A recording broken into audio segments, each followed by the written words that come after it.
रोजाना लोकनाथ टीवी देख रहे दर्शकों का स्वागत। मैं दीपन बातिश। दर्शकों, रोजाना लोकनाथ टीवी का मकसद ये नहीं होंदा कि कुछ सनसनीखेज खबरां फैला के व्यूअरशिप खट्टी जाए, ना ही साडा मकसद ये होंदा कि सिर्फ मुढ़लियां जानकारियां ही तुहाडे तक पहुँचाई जान। रोजाना लोकनाथ टीवी का मकसद होंदा मोटिव है कि कोई भी जो इशू सामने आउंदा है उसके माहरां नूं बुला के उस संबंधी कह लो कि डंगाई जाके जांच पड़ताल करके उसके तत्त कढ़ के थोड़े अगे रखे जान, ताकि किसी भी तरह तरीके की दुविधा थोड़े मन च ना बने, ना ही थोड़े अंदर कोई मुढ़ली जानकारी रहे। असीं चाहते हैं कि एक्सपर्ट थोनों सारा कुछ क्लीयर कर देन, उसकी किसी भी इशू की गहराई में जाके उसका निचोड़ कढ़ के कुछ शब्दों थोड़े अगे रखने का असीं कोशिश करते हैं। तो मुद्दे कई ने पंजाब दे विच इस वक्त बहुत वड्डे मुद्दे ने, तो मेरे उन्होंने सारे मुद्दों पर गलबात करने जुड़े ने श्रोमणी अकाली दल अमृतसर के जनरल सैकटरी सरदार प्रोफैसर महेंद्रपाल सिंह मेरे नाल जुड़ चुके हैं। धन्यवाद प्रोफैसर महेंद्रपाल जी साडे नाल जुड़न दे लई। शुक्रिया जी, शुक्रिया दीपन जी। प्रोफैसर महेंद्रपाल साहब, कई तरह के पंजाब के मुद्दे ने, पर मेरा पहला सवाल तुहानूं यह है कि इस वक्त जो पंजाब दे विच कह लो पंजाब दी देश दे अगे एक अजिही स्थिति बन गई है कि एक पासे तिरंगा ते दूजे पासे निशान साहब, यह दोनों का टकराव जो है कि बनता होया सामने आ रहा है। इस टकराव नूं तुसीं किवें देखदे हो? टकराव क्यों बनता पिया? एक एक देश का कह लो कि सन्मान एक झंडा है, एक दूजा एक धर्म का बहुत पवित्र झंडा है, दोनों का अपने अपने थां ते एक रोल है, अपना अपना एक उन्हों का सन्मान है। ये दोनों टकराव क्यों? हाँ जी दीपन जी, मैं पहला ये स्पष्ट करना चाहना कि साडा तिरंगे दे नाल कोई टकराव नहीं है जी। ये तो मनोदशा प्रगट करन दा एक जरिया है जिहदे नाल कुछ लोग इस कर रहे सीगे कोशिश कि वो अपनियां मनो भावनावां नूं बहुत वड्डा सरकारी पैसा खर्च के तिरंगे राहीं दुनिया दे विच लैके आउण जी। पर क्योंकि तिरंगे दे अंडर जिहड़ी सरकार चल रही है जी, 1947 तो लैके अज 2022 तक जो असी देखिया ते जिहदे वास्ते असी संघर्ष करते आ रहे हैं, उहदे विच तिरंगे ने साडियां मनो भावनावां नूं सही तरीके नाल ना तां समझिया है ना ही सानू जस्टिस दिता है। साडी सोच मुताबक सुभाविक सी कि जे साडे ते ठोसिया जावे कोई चीज़, जिवें कि अज तिरंगा भारत दे लोकां ते ठोसिया जा रहा है, उहदा मुੱਲ रखिया जा रहा है, तो हर एक नूं राशन तो लैके दफ्तर तो लैके कारपोरेट्स तक ये गल कोशिश की जा रही है कि तुसी जबरदस्ती तिरंगा खरीदो ते तिरंगा अपने इंस्टीट्यूशन ते अपने घरां ते लगाओ जी। जिहड़ी कौम ये महसूस करती होवे कि उन्हां नाल इस सरकार ने जिहड़ी तिरंगे दे झंडे दे थल्ले चल रही है, उन्हें जस्टिफाई नहीं किया, सानू जस्टिस नहीं दिता, बल्कि साडे नाल हमेशा धक्के कीते ने। सो उहदे विचों वो जिहड़ा गुस्सा है वो अज सानू लग्या कि साडा ऑलरेडी निशान साहब साडा कौमी झंडा है जी। जे कई लोग कहणगे तुसीं निशान साहब नूं झंडा क्यों कहने हो, मैं उहदा इत्थे ही जवाब दे दिना कि असल च निशान साहब कह लीए या झंडा कह लीए, साडे लई वो सेम मीनिंग है, क्योंकि हर सिख हर गुरुद्वारा साहब दे विच दुनिया भर च दरबार साहब तो लैकर के हर पिंड हर जगह न्यूयॉर्क लंडन जिथे भी किते सिख रहिंदे ने गुरुद्वारा साहब ने, वो कहंदे ने हर रोज़ झंडे बुंगे जुगो जुग अटल जी।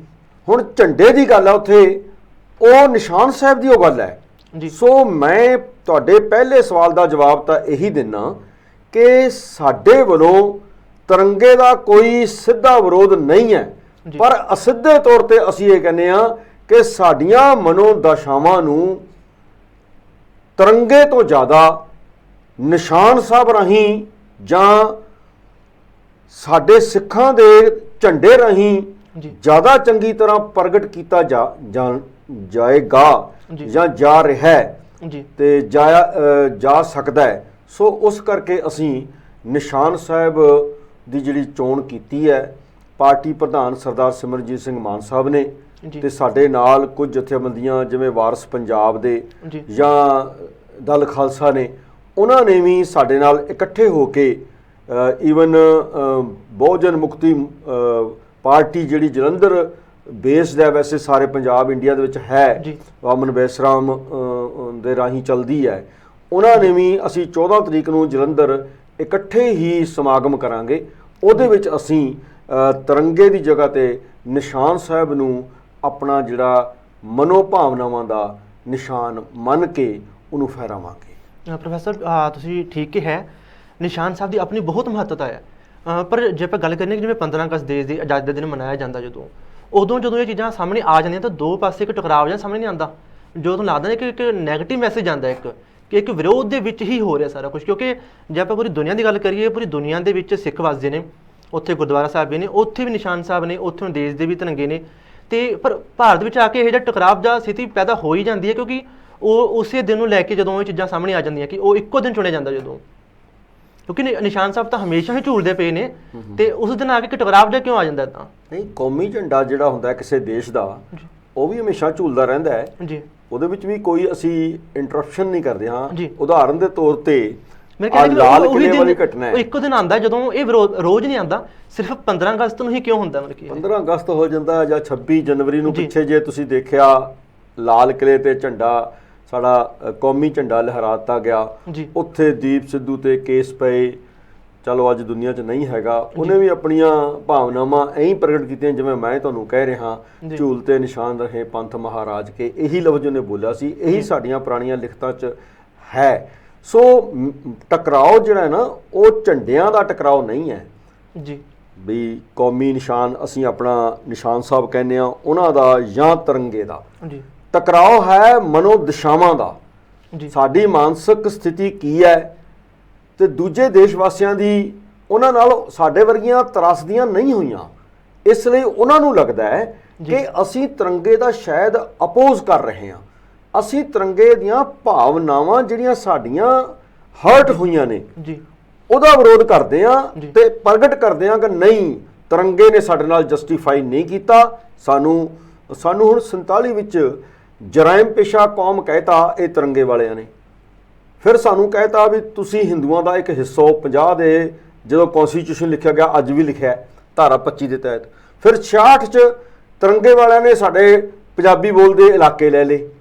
ਫਿਰ 84 ਦੇ ਵਿੱਚ ਸਾਡੇ ਦਰਬਾਰ ਸਾਹਿਬ ਤੇ ਤਿਰੰਗੇ ਵਾਲਿਆਂ ਨੇ ਹਮਲਾ ਕਰਤਾ। ਫਿਰ ਅੱਜ ਤੱਕ ਉਹ ਕਿਸੇ ਨਾ ਕਿਸੇ ਰੂਪ ਦੇ ਵਿੱਚ ਜਾਰੀ ਹੈ। ਸੋ ਇਹ ਟਕਰਾਓ ਇਹੋ ਜਿਹਾ ਤਾਂ ਹੈ ਜੀ। ਸੋ ਪ੍ਰਗਟ ਤਾਂ ਉਦੋਂ ਹੀ ਕੀਤਾ ਜਾਂਦਾ ਹੁੰਦਾ ਹੈ ਜਦੋਂ ਦੂਜੇ ਪਾਸਿਓਂ ਕੋਈ ਗੱਲ ਆਵੇ। ਹੁਣ ਆਮ ਦਿਨਾਂ 'ਚ ਮੈਂ, ਜਿਵੇਂ ਤੁਸੀਂ ਕਿਹਾ, ਤੁਸੀਂ ਠੀਕ ਕਿਹਾ, ਆਮ ਦਿਨਾਂ 'ਚ ਮੈਂ ਜੇ ਇਹ ਭਾਵਨਾਵਾਂ ਪ੍ਰਗਟ ਕਰਾਂਗਾ ਤਾਂ ਉਹ ਕਹਿਣਗੇ ਕੋਈ ਗੱਲ ਤਾਂ ਚੱਲਣੀ ਨਹੀਂ। ਅੱਜ ਗੱਲ ਚੱਲ ਰਹੀ ਹੈ।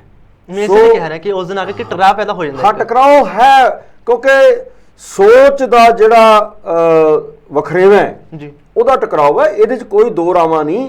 ਸਾਨੂੰ ਬਾਗੀ ਕਿਹਾ ਜਾਂਦਾ ਹੈ। ਅਸੀਂ ਬਾਗੀ ਹਾਂ।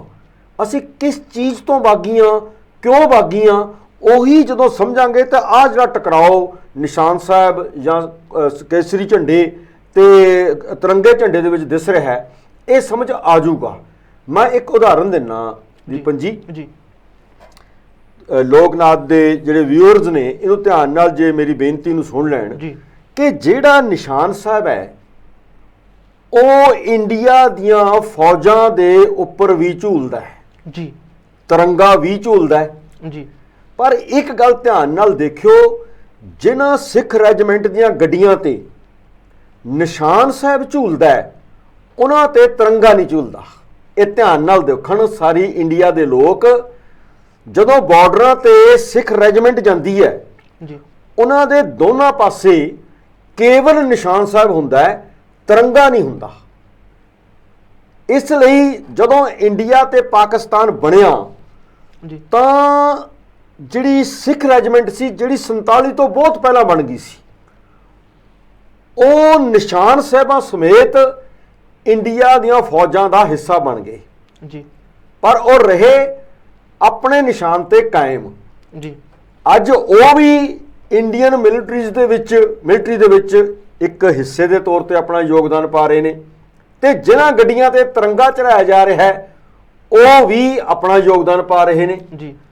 ਫਿਰ ਉਹ ਨਿਸ਼ਾਨ ਸਾਹਿਬ, ਇੱਥੇ ਮੈਂ ਇੱਕ ਹੋਰ ਐਡ ਕਰਨਾ ਚਾਹੁੰਦਾ ਜੀ ਕਿ ਜਿਹੜਾ ਨਿਸ਼ਾਨ ਸਾਹਿਬ ਵਾਲੀਆਂ ਗੱਡੀਆਂ ਮੈਂ ਕਿਹਾ ਫੌਜ ਦੀਆਂ ਸਨ ਯਾਦ ਕਰਨ ਇਸ ਦੇਸ਼ ਦੇ ਲੋਕ ਤੇ ਦੁਨੀਆ ਭਰ ਦੇ ਲੋਕ ਜਦੋਂ ਇਹ ਡਿਬੇਟ ਸੁਣਦੇ ਨੇ ਜਾਂ ਇਹ ਲੱਗਦਾ ਕਿ ਵਿਰੋਧ ਹੈ, ਸਨ ਯਾਦ ਕਰੀਏ ਤਾਂ ਸਪਸ਼ਟ ਦਿਸਦਾ ਹੈ ਕਿ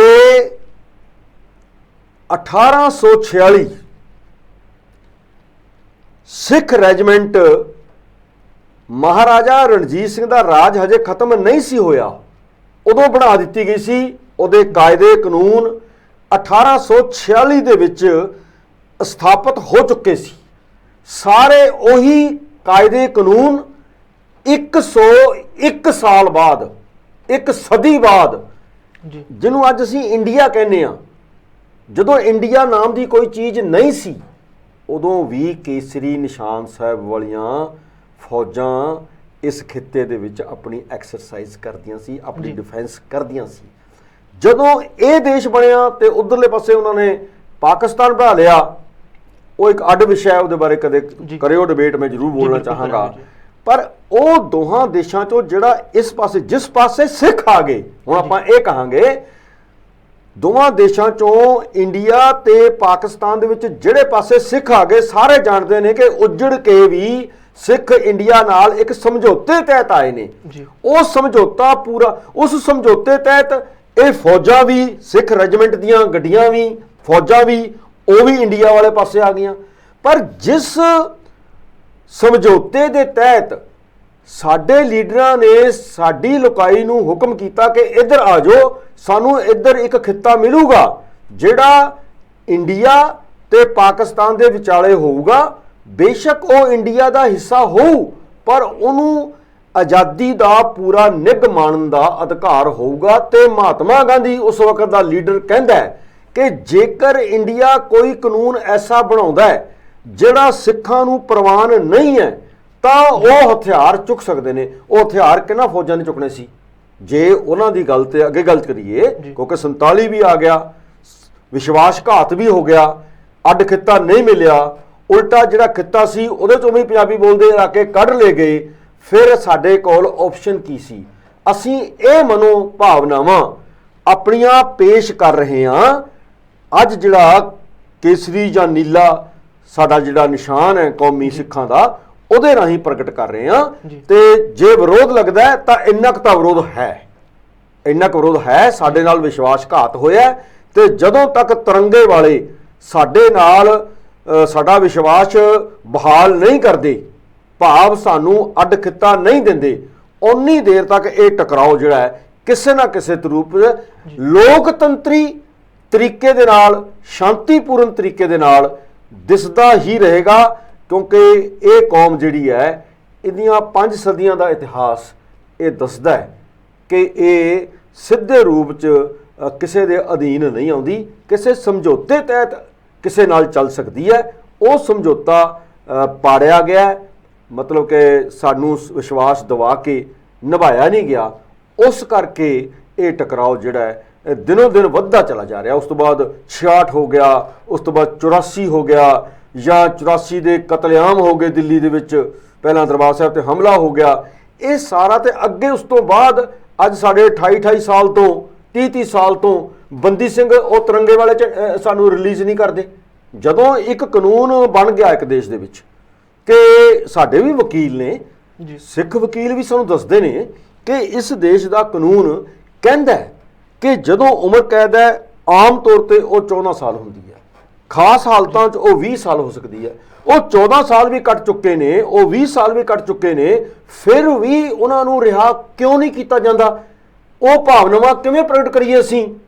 ਕੱਲ ਦਿੱਲੀ ਬੋਲ ਕੇ ਆਏ ਹਾਂ, ਉੱਥੇ ਵੀ ਇਹ ਗੱਲ ਕਹੀ ਹੈ ਜੀ। ਜਦੋਂ ਕਿ ਜਿਹੜਾ ਰਾਜੀਵ ਗਾਂਧੀ ਦਾ ਕਤਲ ਇਸ ਦੇਸ਼ 'ਚ ਤਾਮਿਲਨਾਡੂ ਦੇ ਵਿੱਚ ਹੋਇਆ ਹੈ, ਜਿੱਥੇ ਵੀ ਕਿਤੇ ਜਗ੍ਹਾ ਦੇ ਵਿੱਚ ਹੋਇਆ ਹੈ, ਉਹਦੇ ਵਿੱਚ ਜਿਹੜੇ ਬੰਦਿਆਂ ਨੇ ਉਹ ਐਕਸ਼ਨ ਕੀਤਾ ਸੀ, ਤਾਮਿਲਾਂ ਨੇ, ਉਹਨਾਂ ਨੂੰ ਰਿਹਾ ਕਰ ਦਿੱਤਾ ਗਿਆ। ਸੁਪਰੀਮ ਕੋਰਟ ਕਹਿੰਦਾ ਕਿ ਉਹਨਾਂ ਨੇ ਆਪਣੀ ਸਜ਼ਾ ਪੂਰੀ ਕਰ ਲਈ ਤੇ ਹੁਣ ਉਹਨਾਂ ਨੂੰ ਰਿਹਾ ਕਰ ਦਿਓ। ਪਰ ਸਿੱਖਾਂ ਦੇ ਮਾਮਲੇ 'ਚ ਇਹ ਕਦੋਂ ਹੋਊਗਾ? ਇਹਦਾ ਮਤਲਬ ਹੈ ਇੱਕ ਹੀ ਦੇਸ਼ 'ਚ ਇੱਕੋ ਜਿਹੇ ਸਿਵਲੀਅਨ ਨੂੰ, ਇੱਕੋ ਜਿਹੇ ਸਿਟੀਜ਼ਨਸ ਨੂੰ ਦੋ ਤਰ੍ਹਾਂ ਦੇ ਭਾਵ ਸਿੱਖਾਂ ਨੂੰ ਹੋਰ ਤਰ੍ਹਾਂ ਟਰੀਟ ਕੀਤਾ ਜਾਂਦਾ ਹੈ। ਦੂਜੇ ਦਰਜੇ ਦਾ ਦਹਿਰੀ, ਇਹੀ ਸਨ ਜਰਨੈਲ ਸਿੰਘ ਕਹਿੰਦੇ ਸੀ ਕਿ ਅਸੀਂ ਦੂਜੇ ਦਰਜੇ ਦੇ ਸ਼ਹਿਰੀ ਬਣ ਕੇ ਨਹੀਂ ਜਿਉਣਾ। ਤੇ ਅੱਜ ਜਿਹੜਾ ਅਸੀਂ ਸਿੱਖ ਝੰਡਾ ਲਹਿਰਾ ਰਹੇ ਹਾਂ ਜਾਂ ਕਾਲ ਦਿੱਤੀ ਹੈ, ਇਹ ਮੈਂ ਦੁਬਾਰਾ ਸਪਸ਼ਟ ਕਰਦਾ ਕਿ ਤਿਰੰਗੇ ਦਾ ਨਿਰਾਦਰ ਕਰਨ ਦਾ ਸਾਡਾ ਕੋਈ ਇਰਾਦਾ ਨਹੀਂ, ਪਰ ਆਪਣੀਆਂ ਭਾਵਨਾਵਾਂ ਆਪਣੇ ਝੰਡੇ ਰਾਹੀਂ ਪ੍ਰਗਟ ਕਰਨ ਦਾ ਸਾਡਾ ਪੂਰਾ ਇਰਾਦਾ ਹੈ। ਜੀ ਪ੍ਰੋਫੈਸਰ, ਮੇਰੇ ਨਾਲ ਸਵਾਲ ਹੈ ਤੁਹਾਨੂੰ ਉਰੇ, ਹਾਲਾਂਕਿ ਇਹ ਸਵਾਲ ਸਰਦਾਰ ਸਿਮਰਨ ਸਿੰਘ ਮਾਨ ਦੇ ਲਈ ਹੈ, ਪਰ ਉਹਨਾਂ ਨੇ ਮੀਡੀਆ ਵਿੱਚ ਇਸ ਦੇ ਜਵਾਬ ਦੇ ਚੁੱਕੇ ਨੇ। ਮੈਂ ਤੁਹਾਡੇ ਤੋਂ ਇਸ ਲਈ ਪੁੱਛਣਾ, ਤੁਹਾਡੇ ਜਵਾਬ ਵੀ ਲੋਕਾਂ ਵਿੱਚ ਨਾ ਕਾਫੀ ਆਪਣਾ ਕਿ ਮਹੱਤਵ ਰੱਖਦੇ ਨੇ, ਤੁਹਾਡੇ ਤੋਂ ਲੋਕੀ ਬਹੁਤ ਸੁਣਨਾ ਚਾਹੁੰਦੇ ਨੇ ਲੋਕ, ਮੈਂ ਤਾਂ ਤੁਹਾਨੂੰ ਪੁੱਛ ਰਿਹਾ।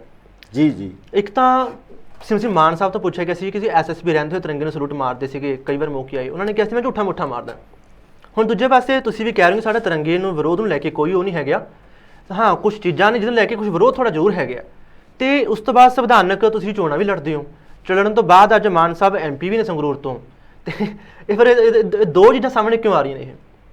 ਹਾਂ, ਤੁਸੀਂ ਕਹਿ ਸਕਦੇ ਹੋ ਇਸ ਤੋਂ ਅੱਗੇ ਜਾ ਕੇ ਇਹ ਦੋਹਰੇ ਮਾਪਦੰਡ ਕਿਉਂ ਨੇ, ਕਿਉਂਕਿ ਲੋਕ ਤਾਂ ਇਹੀ ਸੋਚ ਰਹੇ ਨੇ ਜੀ ਬਿਲਕੁਲ ਵੀ ਇੱਕੋ ਹੀ ਬੰਦਾ ਕਦੇ ਤਾਂ ਕਹਿ ਦਿੰਦਾ ਹੈ ਵੀ ਮੈਂ ਸੰਵਿਧਾਨ ਨੂੰ ਨਹੀਂ ਮੰਨਦਾ ਜੀ, ਕਦੇ ਕਹਿ ਦਿੰਦਾ ਹੈ ਵੀ ਮੈਂ ਸੰਵਿਧਾਨ ਦੀ ਸਹੁੰ ਖਾਨਾ ਜੀ। ਇਹ ਦੋ ਗੱਲਾਂ ਦੇਖੋ, ਇਹ ਦੋਨੋਂ ਪ੍ਰੈਕਟੀਕਲ ਗੱਲਾਂ ਨੇ, ਇਹ ਕੋਈ ਇਲੂਜ਼ਨਰੀ ਨਹੀਂ ਨੇ। ਤੇ ਮੈਂ ਜਵਾਬ ਦੇ ਆ ਕਿਉਂਕਿ ਮੈਂ ਪਾਰਟੀ ਦਾ ਜਨਰਲ ਸੈਕਟਰੀ, ਕਿਉਂਕਿ ਲੋਕਾਂ ਦੇ ਦਿਮਾਗ ਸਵਾਲ ਆਊਗਾ, ਸਵਾਲ ਤਾਂ ਆਣਗੇ ਕਿ ਸ਼ਾਇਦ ਜਿਹੜੀ ਹੁਣ ਸਹੁੰ ਖਾਦੀ ਹੈ ਸ਼ਾਇਦ ਉਹ ਵੀ ਕਿਤੇ ਝੂਠੀ ਮੁੱਠੀ ਤਾਂ ਨਹੀਂ ਹੈਗੀ। ਦੇਖੋ ਝੂਠੀ ਮੁੱਠੀ ਜਾਂ ਨਾ, ਇਹ ਤਾਂ ਹਰ ਇੱਕ ਦਾ ਆਪਣਾ ਅੰਦਰਲਾ ਮਨ ਕਹਿੰਦਾ ਹੁੰਦਾ ਹੈ। ਇੱਥੇ ਕਈ ਉਦਾਹਰਨਾਂ ਮੈਂ ਦੇ ਸਕਦਾ, ਪਰ ਤੁਹਾਡੀ ਡਿਬੇਟ ਲੰਮੀ ਹੋ ਜਾਏਗੀ। ਪਰ ਮੈਂ ਇਹ ਜ਼ਰੂਰ ਕਹਿਣਾ ਕਿ ਅੱਜ ਅਸੀਂ ਦੁਨੀਆ ਭਰ ਦੇ ਵਿੱਚ ਜੀ ਲੋਕਤੰਤਰੀ ਸਿਸਟਮ ਦੇ ਵਿੱਚ ਜਿਉਂਦੇ ਹਾਂ ਜੀ।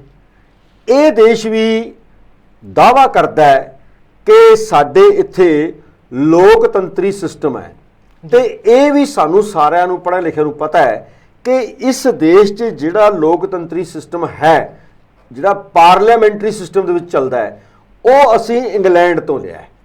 ਕਿਉਂਕਿ ਇਸ ਤੋਂ ਪਹਿਲਾਂ ਇਸੇ ਖਿੱਤੇ ਦੇ ਵਿੱਚ ਅੰਗਰੇਜ਼ ਰਾਜ ਕਰਦੇ ਸੀ, ਜਿਹੜੇ ਕਾਨੂੰਨ ਬਣਾ ਦਿੱਤੇ ਉਹਨਾਂ ਨੇ ਉਹਦੇ ਤਹਿਤ ਹੀ ਇਹ ਰਾਜ ਅੱਗੇ ਚੱਲ ਰਿਹਾ ਹੈ। ਠੀਕ ਹੈ, ਕਾਨੂੰਨ ਵਿੱਚ ਭਾਰਤ ਲਿਖਿਆ ਗਿਆ, ਪਰ ਸਿਸਟਮ ਦਾ ਤਰੀਕਾ ਉਹੀ ਹੈ ਜੀ। ਸੋ ਉੱਥੇ ਮੈਂ ਜ਼ਰੂਰ ਆਪ ਜੀ ਨਾਲ ਇਹ ਗੱਲ ਦਾ ਜਵਾਬ ਦੇਣਾ ਚਾਹੁੰਦਾ ਜੀ, ਝੂਠੀ ਮੁੱਠੀ ਤੇ ਦੂਜੀ ਸਹੁੰ ਦਾ ਫਰਕ ਕੀ ਹੁੰਦਾ ਹੈ? ਫਰਕ ਇਹ ਹੁੰਦਾ ਹੈ ਕਿ ਸਹੁੰ ਇਹ ਕਹਿੰਦੀ ਹੈ ਕਿ ਅਸੀਂ ਸੰਵਿਧਾਨ ਦੇ ਪ੍ਰਤੀ ਵਫਾਦਾਰ ਰਹਾਂਗੇ, ਅਸੀਂ ਅੱਜ ਵੀ ਵਫਾਦਾਰ ਹਾਂ ਜੀ, ਪਰ ਸਾਡੀਆਂ ਭਾਵਨਾਵਾਂ ਅਸੀਂ ਪ੍ਰਗਟ ਕਿਵੇਂ ਕਰੀਏ, ਇਹ ਸਾਨੂੰ ਪਾਰਲੀਮੈਂਟਰੀ ਲੋਕਤੰਤਰੀ ਸਿਸਟਮ, ਡੈਮੋਕ੍ਰੈਟਿਕ ਪਾਰਲੀਮੈਂਟਰੀ ਸਿਸਟਮ ਸਿਖਾਉਂਦਾ ਹੈ। ਮੈਂ ਉਦਾਹਰਨ ਇੱਥੇ ਪ੍ਰੈਕਟੀਕਲ ਦਿੰਨਾ ਕਿ ਅਸੀਂ ਖਾਲਿਸਤਾਨ ਮੰਗਦੇ ਹਾਂ ਜੀ। ਜਦੋਂ ਅਸੀਂ ਇੰਡੀਅਨ ਪਾਰਲੀਮੈਂਟ ਦੇ ਵਿੱਚ ਜਾਵਾਂਗੇ ਤਾਂ ਉਹ ਕਹਿਣਗੇ ਤੁਸੀਂ ਅਖੰਡਤਾ ਦੀ ਸਹੁੰ ਚੁੱਕੋ ਜੀ। ਜੇ ਅਸੀਂ ਖਾਲਿਸਤਾਨ ਦੇ ਵਿੱਚ ਅੱਗੇ ਵੱਧਦੇ ਹਾਂ ਤਾਂ ਉਹ ਭਾਰਤ ਖੰਡਿਤ ਹੋ ਜਾਂਦਾ ਹੈ, ਭਾਵ ਦੋ ਖੰਡਾਂ ਵਿੱਚ ਵੰਡਿਆ ਜਾਂਦਾ ਹੈ। ਇੱਕ ਨੂੰ ਅਸੀਂ ਇੰਡੀਆ ਕਹਾਂਗੇ, ਇੱਕ ਨੂੰ ਖਾਲਿਸਤਾਨ ਕਹਾਂਗੇ, ਜਿਵੇਂ ਕਿ ਪਾਕਿਸਤਾਨ ਹੈ ਜੀ। ਉਹਦਾ ਜਵਾਬ ਮੈਂ ਇਹ ਦਿੰਨਾ ਪਾਰਟੀ ਤੌਰ ਤੇ ਕਿ ਇੰਗਲੈਂਡ ਦੇ ਵਿੱਚ ਜਿਵੇਂ ਪੰਜਾਬ ਵਾਲਾ ਇਲਾਕਾ ਖਾਲਿਸਤਾਨ ਮੰਗਦਾ ਹੈ, ਇਹਦਾ ਸਕਾਟਲੈਂਡ ਜਿਹੜਾ ਹੈ ਅੱਜ ਇੰਗਲੈਂਡ ਦਾ ਹਿੱਸਾ ਹੈ, ਅੱਜ ਵੀ ਗ੍ਰੇਟ ਬ੍ਰਿਟੇਨ ਦਾ, UK ਦਾ ਹਿੱਸਾ ਹੈ, ਯੂਨਾਈਟਿਡ ਕਿੰਗਡਮ ਦਾ ਜੀ। ਇਹ ਵੀ ਯੂਨਾਈਟਿਡ ਸਟੇਟਸ ਨੇ ਜੀ। ਸਕਾਟਲੈਂਡ ਵਾਲੇ MP, ਹੁਣ ਸਿਮਰਨਜੀਤ ਸਿੰਘ ਮਾਨ ਇੱਕ MP ਨੇ, ਮੈਂ ਜੇ ਬਣ ਜਾਊਂਗਾ ਕੱਲ ਮੈਂ ਵੀ ਇੱਕ MP ਹੋਊਂਗਾ। ਜਿਹੜੇ ਖਾਲਿਸਤਾਨ ਵਾਲੇ MP ਨੇ, ਇਹਨਾਂ ਨੂੰ ਕੰਪੇਅਰ ਕਰੋ ਸਕਾਟਲੈਂਡ ਦੇ MPs ਨਾਲ। ਕਿਉਂ? ਕਿਉਂਕਿ ਸਕਾਟਲੈਂਡ ਦੇ MP ਵੀ ਮੰਗ ਕਰਦੇ ਨੇ ਕਿ ਅਸੀਂ ਇੰਗਲੈਂਡ ਤੋਂ ਅਲੱਗਾ ਹੋ ਜਾਣਾ ਹੈ, ਪਰ ਜਿੰਨੀ ਦੇਰ ਉਹ ਅਲੱਗਾ ਨਹੀਂ ਹੁੰਦੀ ਜੀ, ਉਨੀ ਦੇਰ ਉਹ ਸਕਾਟਲੈਂਡ ਦੇ ਲੋਕਾਂ ਵੱਲੋਂ ਚੁਣ ਕੇ ਇੰਗਲੈਂਡ ਦੀ ਪਾਰਲੀਮੈਂਟ ਜਾਂਦੇ ਨੇ, ਉੱਥੇ ਉਹੀ ਰਵਾਇਤਾਂ ਕਰਦੇ ਨੇ ਜੋ ਅਸੀਂ ਅੱਜ ਪਾਰਲੀਮੈਂਟ 'ਚ ਕੀਤੀਆਂ ਨੇ ਜੀ। ਅੱਜ ਤੋਂ 10-12 ਸਾਲ ਪਹਿਲਾਂ ਉਹਨਾਂ ਦੀ ਮੰਗ ਨੂੰ ਮੁੱਖ ਰੱਖਦਿਆਂ, ਜਿਵੇਂ ਸਾਡੀ ਖਾਲਿਸਤਾਨ ਦੀ ਮੰਗ ਹੈ, ਉਹਨਾਂ ਦੀ ਸਕਾਟਲੈਂਡ ਦੀ ਮੰਗ ਹੈ, ਉਹਨਾਂ ਦੀ ਮੰਗ ਨੂੰ ਮੁੱਖ ਰੱਖਦਿਆਂ ਇੰਗਲੈਂਡ ਨੇ ਫੈਸਲਾ ਕੀਤਾ ਕਿ ਅਸੀਂ ਤੁਹਾਡੀਆਂ ਸਕਾਟਲੈਂਡ ਵਾਲਿਆਂ ਦੀਆਂ ਵੋਟਾਂ ਪਵਾ ਲੈਂਦੇ ਹਾਂ, ਪਲੇਬਸਾਈਟ ਉਹਨੂੰ ਕਹਿੰਦੇ ਆਪਾਂ, ਰਾਇਸ਼ਮਾਰੀ ਕਹਿੰਦੇ ਹਾਂ, ਤੁਹਾਡੀ ਰਾਇਸ਼ਮਾਰੀ ਕਹਿ ਦਿੰਦੇ ਹਾਂ। ਜੇ ਬਹੁ ਗਿਣਤੀ ਨੇ ਕਹਿਤਾ ਅਸੀਂ ਸਕਾਟਲੈਂਡ ਅੱਡ ਕਰ ਦਾਂਗੇ, ਅਸੀਂ ਵੀ ਉਹ ਆਸ ਕਰਦੇ ਹਾਂ। ਉੱਥੇ ਵੋਟਾਂ ਕਰਾਈਆਂ ਗਈਆਂ ਜੀ। ਵੋਟਾਂ ਦੇ ਵਿੱਚ ਕੀ ਹੋਇਆ ਕਿ ਸਕਾਟਲੈਂਡ ਦੇ ਅੱਡ ਮੰਗਣ ਵਾਲੇ ਲੋਕਾਂ ਦੀ ਗਿਣਤੀ ਰਹਿ ਗਈ 45% ਜੀ ਤੇ ਇੰਗਲੈਂਡ ਦੇ ਨਾਲ ਰਹਿਣ ਵਾਲਿਆਂ ਦੀ ਗਿਣਤੀ ਰਹਿ ਗਈ 55। ਇਹ ਇੱਕ ਲੋਕਤੰਤਰੀ ਤਰੀਕਾ ਹੈ, ਪਰ ਉਹਨਾਂ ਨੇ ਆਪਣੀ ਮੰਗ ਛੱਡੀ ਨਹੀਂ। ਉਹ ਕਹਿੰਦੇ ਜਿਹੜੇ 10% ਰਹਿ ਗਏ, ਭਾਵ 6% ਰਹਿ ਗਏ, ਕਿਉਂਕਿ 51-49 ਹੋ ਜਾਂਦੇ ਤਾਂ ਉਹ ਜਿੱਤ ਜਾਂਦੇ। ਜਿਹੜਾ ਉਹ ਕਹਿੰਦੇ ਫਰਕ ਰਹਿ ਗਿਆ ਹੈ, ਅਸੀਂ 45% ਲੋਕਾਂ ਨੂੰ ਤਾਂ ਸਮਝਾ ਲਿਆ ਜੀ, ਅਸੀਂ ਵੀ ਕੁਝ ਲੋਕਾਂ ਨੂੰ ਸਮਝਾਇਆ ਤਾਂ ਹੀ ਸਾਨੂੰ ਜਿਤਾਇਆ ਲੋਕਾਂ ਨੇ ਜੀ। ਅਸੀਂ ਵੀ ਇਹ ਗੱਲ ਕਹਿੰਦੇ ਆ, ਅਸੀਂ ਉਹਨਾਂ ਵਾਂਗ ਅਸੀਂ ਕਿਉਂ ਨਹੀਂ ਆਪਣੇ ਲੋਕਾਂ ਨੂੰ ਸਮਝਾ ਸਕਦੇ। ਸੋ ਇਹ ਜਦੋਂ ਸਾਰੀਆਂ ਗੱਲਾਂ ਦਾ ਐਜੂਕੇਸ਼ਨਲੀ ਐਨਾਲਾਈਜ਼ ਕਰਨਗੇ ਲੋਕ ਸਾਰੇ ਜਿਹੜੇ ਮੈਨੂੰ ਸੁਣ ਰਹੇ ਨੇ, ਤਾਂ ਉਹ ਜ਼ਰੂਰ ਕਮੈਂਟਾਂ ਰਾਹੀਂ ਦੱਸਣਗੇ ਜਾਂ ਪੁੱਛਣਗੇ ਮੈਨੂੰ ਵੀ ਇਹ ਸਿਚੁਏਸ਼ਨ ਕੀ ਉਸ ਸਿਚੁਏਸ਼ਨ ਦੇ ਬਰਾਬਰ ਨਹੀਂ ਆ। ਹੋਰ ਵੀ ਦੁਨੀਆ 'ਚ ਬਹੁਤ ਦੇਸ਼ਾਂ ਦੇ ਵਿੱਚ ਇਹੋ ਜਿਹੀਆਂ ਮੰਗਾਂ ਉੱਠ ਰਹੀਆਂ ਨੇ ਜੀ।